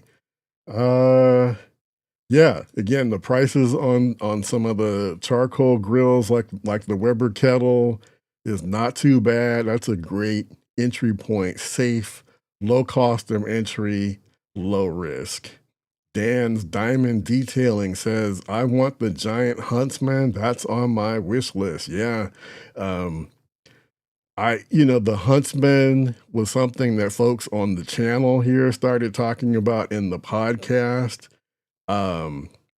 And then when I saw it, I thought, yeah, that looks good. But I thought the original, I just thought it was a little too small. And something was telling me over time when they do a reiteration, a second version, that they would probably come out with one that's bigger. And the Giant Huntsman is, whereas the original, I think, is the equivalent of like a 22-inch Weber kettle. The Giant is the equivalent of the 26-inch Weber kettle. So you're getting significant cooking space. And we do have a video that will be coming out in the next few weeks where I detail the Giant Huntsman, kind of do a walk around, and I talk about that. Yeah, Keith, last count, I've got 18 grills and smokers. So you know that I am definitely one who got afflicted by the barbecue bug. I think for me, my journey started, I want to say 2017 was around the time when I first started to get serious about barbecue and bought myself I can't remember if I bought the Weber Smoky Mountain first or the Weber Kettle first. I feel like I bought the Smoky Mountain first, but I bought one of them for myself for Father's Day. And then from there, I bought a gas grill. If it was the Smoky Mountain, then I bought the kettle, bought the gas grill, bought a pellet grill at a closeout hardware closing, going out of business sale. And yeah, just started to, just my imagination just got opened up, because what I was pleasantly surprised was with barbecue and grills, accessories, it's such a robust marketplace. There are so many brands out here innovating, making grills and smokers. So it's not like some other industries where there's only 2 or 3 big players and they dominate everything. So many like niche outfits, small businesses, just lots of robust competition, innovation. You know, they're coming, all these companies year after year, they're improving. So I love that. And then the marriage of that with technology, I've always kind of been like a tech guy, like usually the first one out here trying something tech related. Usually the one folks are asking, what do you think of this and that? You know, and that marriage of tech with old school traditional barbecue, that just really grabbed me. And it's kind of led me down this road where it started off as like just a side hobby, then it became a passion hobby, and now it's my pastime, and this is what I'm into full time, all the way. Barbecue, I love it, love it. Okay, yeah, Keith says a custom built trailer sounds like a dream. Yeah, that's, if money is no object, boy, oh boy. If for me, it would be money being no object and then space. I'm just not quite sure where I would be able to keep the offset trailer. You know, the neighborhood I'm in, I don't think that would fly. I'd probably have to find some place to put it. But yeah, someday, that would be great to have. Hello to Carlton's Cooking. He's got a YouTube channel. Check him out. He does videos on that smoke slinger. So check out Carlton's Cooking. Good to see you here as well. And he also endorses, when it comes to a pellet grill, he says, make sure you get a quality pellet grill. That's a good point. All pellet grills are not created equal. Um, and the price can range. You know, you can have really inexpensive to super duper expensive with lots of bells and whistles. So I'm an advocate for something that's kind of in between. You don't want the cheapest pellet grill because, you know, remember, it's electronics, it's got moving parts, it's reliant upon, um, you know, things need to continue to work. And usually they're also touting that, you know, it has an app. So there's going to be connectivity, Wi-Fi, Bluetooth. Is the app well developed? So if you get a cheap pellet grill from a company that's not really standing behind their products, you can end up with a lot of disappointment. Um, and things can break down if they're not supporting it. You can have a lot of problems.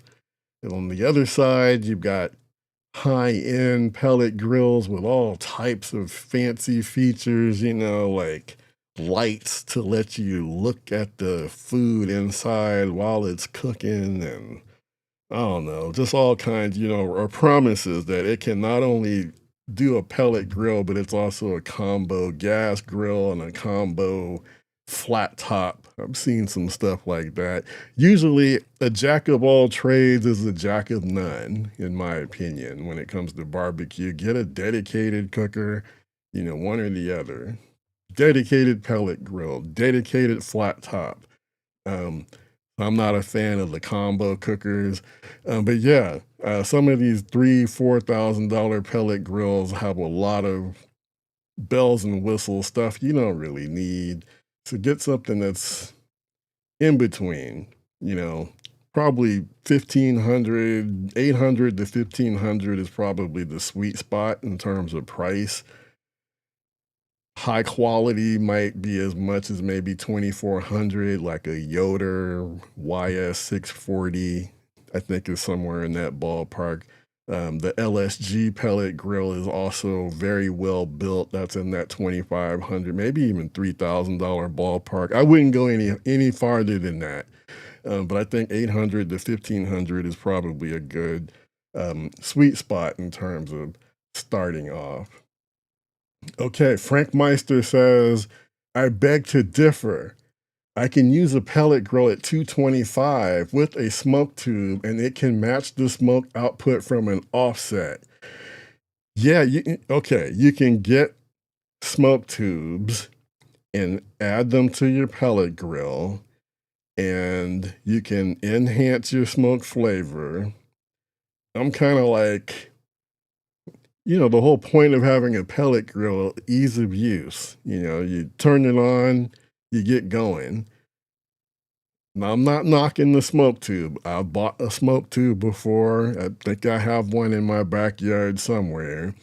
But that's another process. So you're lighting up, your smoke tube, filling it up with some pellets. And yeah, you can do that to enhance the flavor. A lot of people will use that with a gas grill as well. Now, you said it can match the output of an offset. Okay, I think you can improve the smoke flavor with your smoke tube, but you ain't gonna match the smoke flavor that you get off of a good offset. I'm sorry. Not buying that.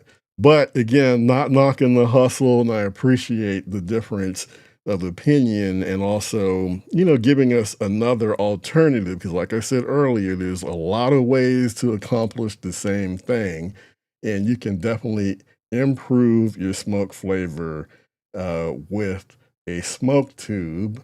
Mama Micah, Smiling Family says, check out the Lone Star Grill's El Fuego Trio.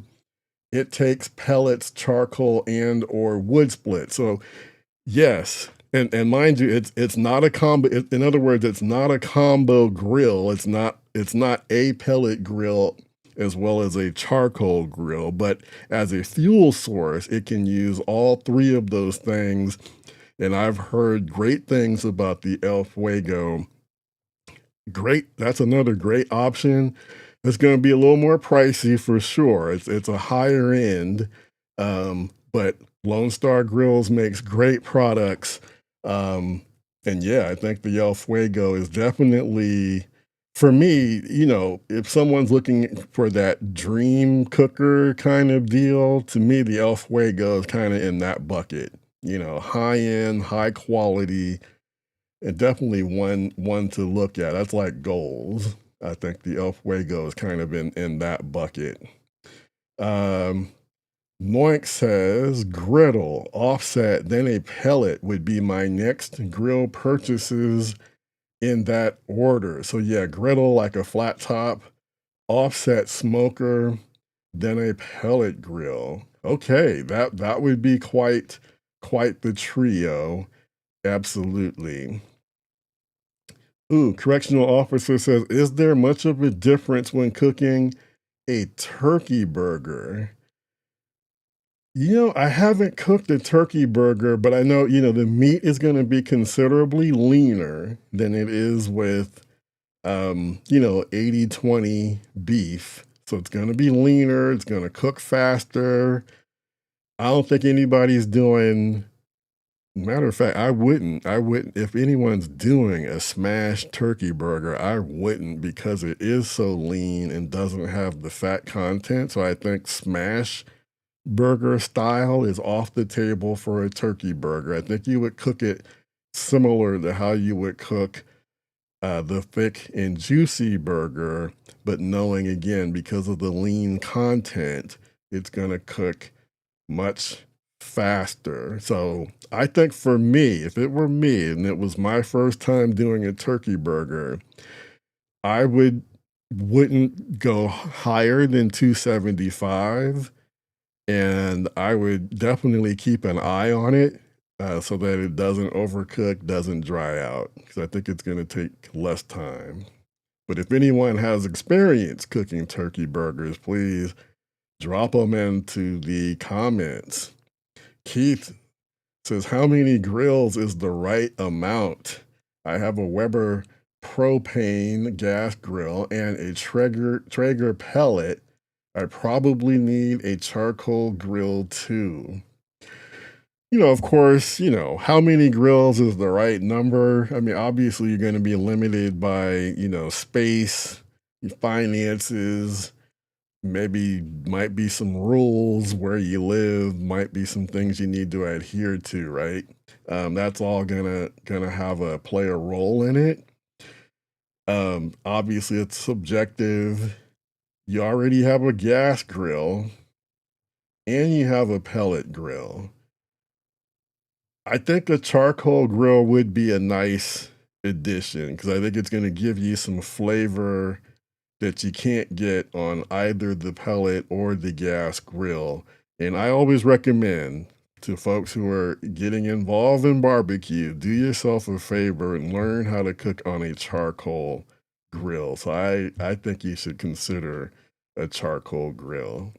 That's, if there's one thing people in the society know, if there's one thing I'm good at, even though I don't get commissions or anything from these companies, I should, but one thing I'm good at is I can talk you into buying, a grill of some sort, one or the other. I've been known to do that.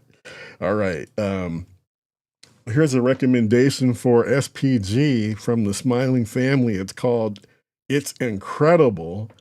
Oh, okay. Made by Heaven Made Products. I'm familiar with Heaven Made Products. If I recall, I think they are known, like, if you want like a product that is not super duper salty, if I'm not mistaken, I think that's kind of one of the things that they are known for as a good option for folks who are salt sensitive. So yeah, but I could be off. Maybe I'm off by that. I think that's what I know them for. But love getting recommendations. So again, Smiling Family recommends It's Incredible. So that was directed to correctional officer. Don Ray recommends Mo Caisson's he recommends Mo Caisson, Heath Riles, and Meat Church. All three of them, he says, has good salt, pepper, garlic seasonings. Thanks for that. But you guys are getting deep into the rub recommendations. Mama Micah likes Heath Riles honey chipotle. That's her favorite rub for pork and chicken. B81 Max says, do you have any opinion on small camping type grills like Lodge's mini cast iron grill? So I haven't really looked too closely at the small camping type grills. I'll just say Yeah, I'm not really familiar with Lodge's mini cast iron grill, but I am familiar with Lodge as a company, and they do make high quality um, cast iron products. So I'm pretty confident that it's probably high quality, probably gets the job done. And kind of knowing them might be a little bit more pricey than other small camping type grills. I'm just guessing, but they're a high quality company. Um, I guess I would say though, if you're looking for portability, for something to take camping that's small, I think the size is clearly important. How heavy is it? You want it to be portable, easy to carry, right? So a cast iron's probably going to be a little bit heavy. You might also want to look at, like Weber's Jumbo Joe or Smoky Joe. The PK Grills has a mini. Oh, I forgot if that's the actual name of it, mini PK or something. But they've got like a smaller grill. So there are some pretty decent options, and I like the idea of going with something that uses charcoal, because like I said earlier, charcoal is portable. I know there are some portable pellet grills that are available. My concern with those obviously is the power source. You might have a good, reliable power source, but that can be a limiting factor. So I definitely would like. Uh, I'd go with something that cooks with charcoal. Ooh, we're getting deep here into these comments. Eric says, thoughts on the big green egg? I have one on my way as a gift for my birthday. Have always cooked on gas. All right. Well, congratulations. Because you're dipping your toe into the charcoal cooking realm with what I would consider to be a pretty high end charcoal based cooker. Big green egg, ceramic. It's going to be heavy. It's definitely not portable. This ain't one you're going to take camping. Because of its size, most likely, where it lands in your backyard is probably where it's going to stay. But this is a high quality cooker that should last you a lifetime. Um, Big green eggs, Kamado Joes, these are great cookers. They are extremely versatile, so you can cook all different styles, low and slow, hot and fast, can all be achieved on the big green egg. Um, the one word of caution, and this isn't even really a word of caution, is just no going in on a big green egg because of that uh, heavy duty quality that it's made from. It's really great at holding temperatures rock solid. Like if you get it locked in at 275 or get it locked in at 350, it's going to hold that temperature like a champ without you having to do much adjusting to it. The only downside, if you're looking for 350, and let's say you stepped away and you didn't pay attention and your temperature got up to 425, 450, it's going to take you a little bit of time to get the temperature to go back down. You're going to control your temperatures primarily at the exhaust, the dome up at the top. The further open the vents are, the hotter the temperature is going to be. So to lower it, you're gonna, close it down some. So just be cognizant. You get some practice cooks in. Learn how to manage the temperature by adjusting things up at the dome, at the exhaust. That's primarily where you will be fiddling around with in terms of adjusting your temperature. But that's a great cooker to have. Absolutely, absolutely wonderful cooker. Let's see. Smiling family liked my reaction to the smoke tube. Yeah, I'm kind of standing on, I don't get too dug in on many things, but yeah, I said what I said. I'm standing on business. Monkey Cam says, I'm making some ribs over the weekend at home for the Indy 500 race. Right on. Right on. Okay. Awesome Tatum says, I take on a turkey burger challenge though on charcoal. Okay. I don't know. Yeah, get into the society and maybe you and correctional officer can share some photos, do a turkey burger challenge, or maybe we'll start one inside of the society and see if folks want to give the turkey burger thing a try. I need to get in on that too. Okay. All right. I got another section here, and then we'll hit the other comments that we have as well before we wrap everything up. We're already over 2 hours. And again, as I say all the time, the comments, the engagement that we get is the engine that drives the show. And, if we got a lot of comments or if we don't have a lot of comments, then the show might not be much longer than 30, 40 minutes. But if we got comments coming in, people with questions or thoughts and things they want to share, I'm all for keeping it going. So I always appreciate you guys, for not being shy and sharing in the comments. It really does make a big difference. Okay. Also, if you've been sticking with me this long and you haven't hit the like button, what are you waiting for? Please go ahead, hit that like button. And again, if you enjoyed what you saw, tell friends about us, much like Mama Micah. Again, I really do appreciate that. Okay, rapid fire bonus troops. Cheese timing. A correctional officer asked about this a couple of hours ago. Okay, so here's the timing to remember. Add the cheese 60 to 90 seconds before pulling the patty when you're using a dome. Now, if you don't have a dome, then you're gonna add it 30 to 45 seconds before you pull.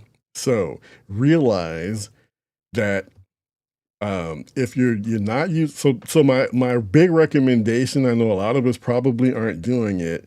If you're using cheese, you'll get a better result if you use a dome. You put the dome over the patty with the cheese on it.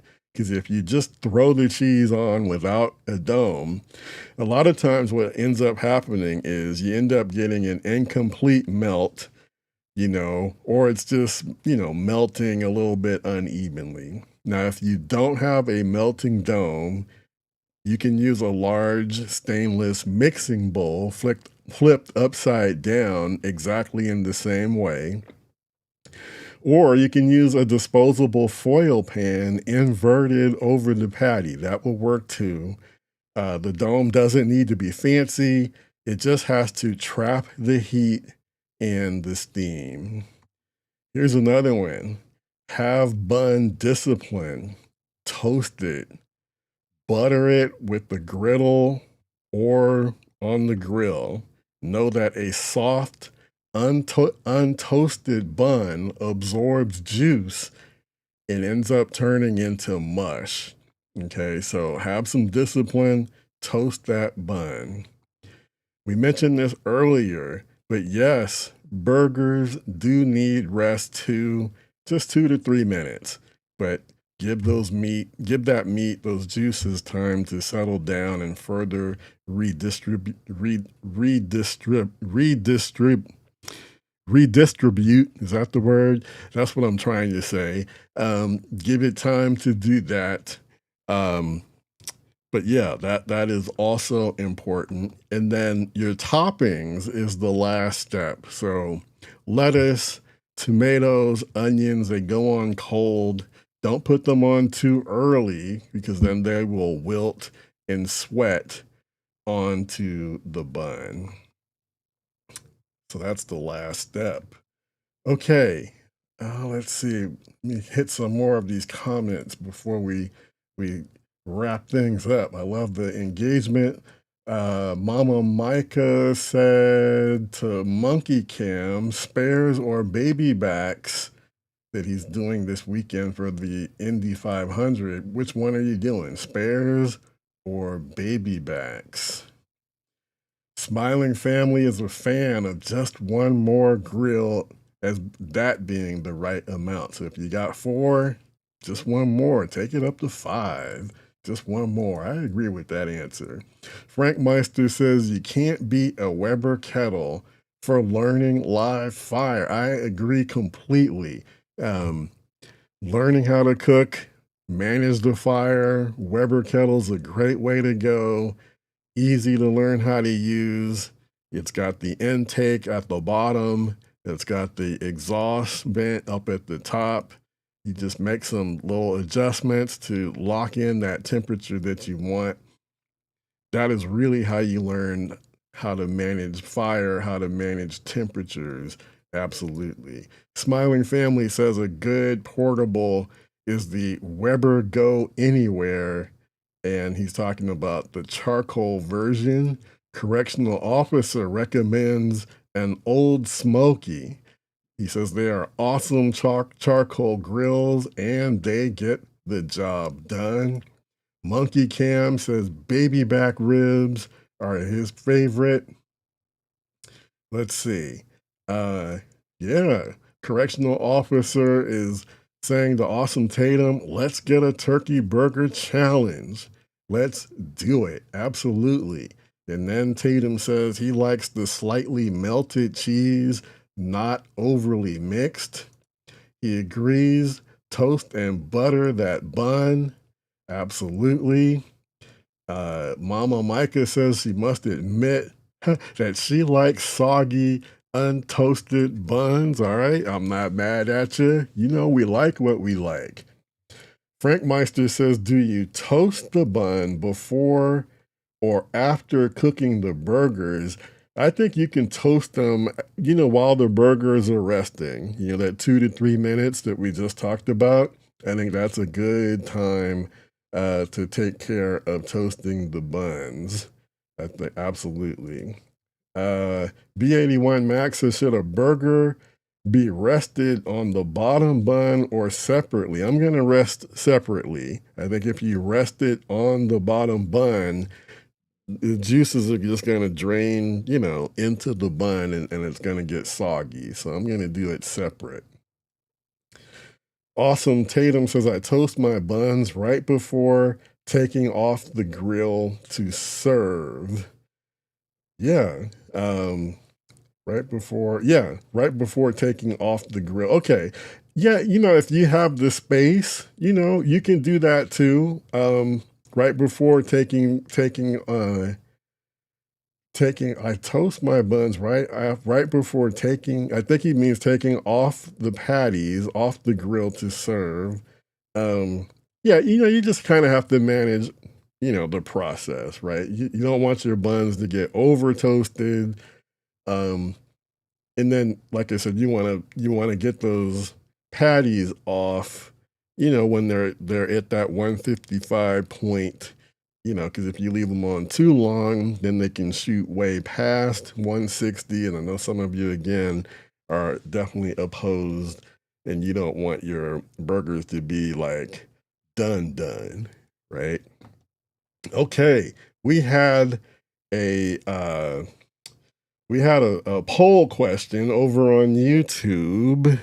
Let me see if I can pull that out. Pull that up. That's always a little bit of an adventure for me over here. Trying to pull up and look at what's happening live. But these were the questions. What's your Memorial Day burger style? You've got smash burger, thick and juicy, specialty, stuffed, which we talked about a little bit, or just give me a hot dog. Just give me a hot dog. Okay, so here is what I am seeing as the results. Thick And Juicy is in the lead, 48%. Smash Burger at 36%. Specialty Stuffed, 6%. And I'm a little surprised. Coming in third place, Just Give Me a Hot Dog. Actually, I shouldn't be surprised because I think that would be what my wife would vote for.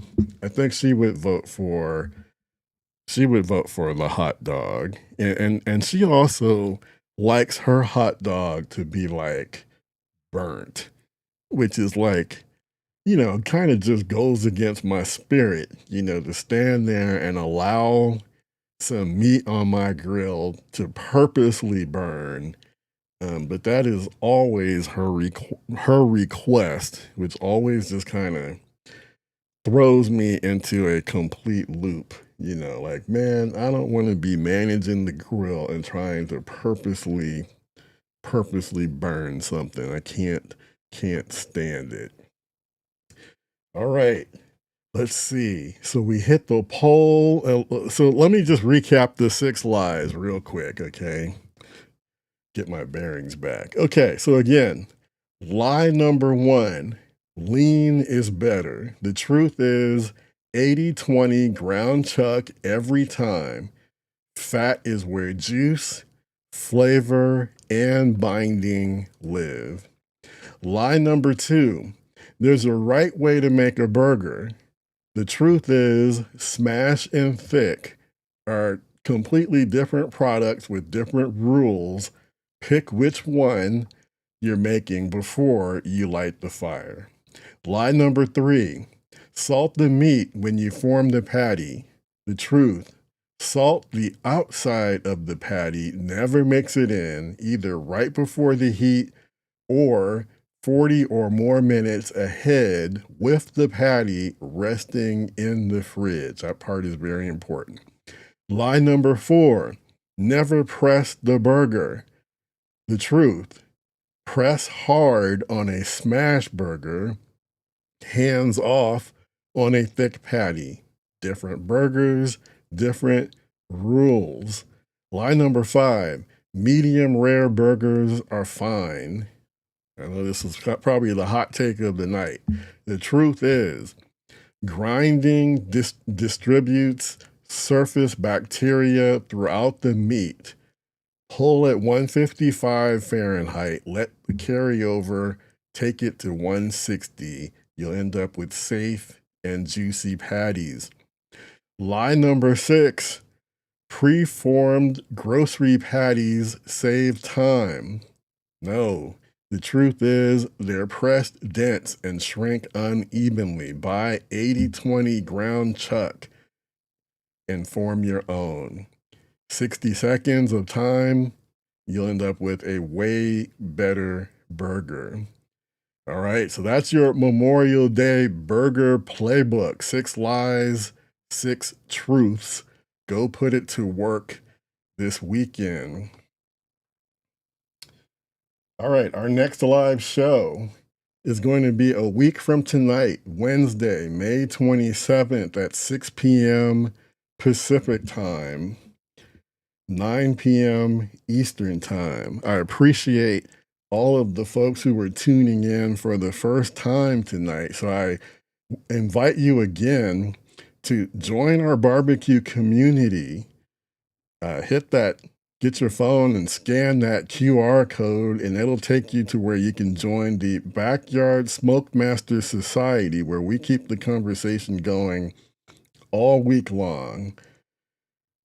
Just like tonight in the comments, that's how it is inside of the society. We ask questions, we try and help each other out. It's a very supportive and friendly community. I hope to see you guys there. And then I'd like to see you guys get in there and start that turkey burger challenge. Absolutely. All right, you guys, I appreciate you all. This is Kenyatta Robinson. Have a wonderful, fantastic Memorial Day weekend. Get out there. Obviously, Use your grills and smokers, cook something fantastic. I'll see you back here in a week or sooner inside of the society. Take care, and I will see you next week.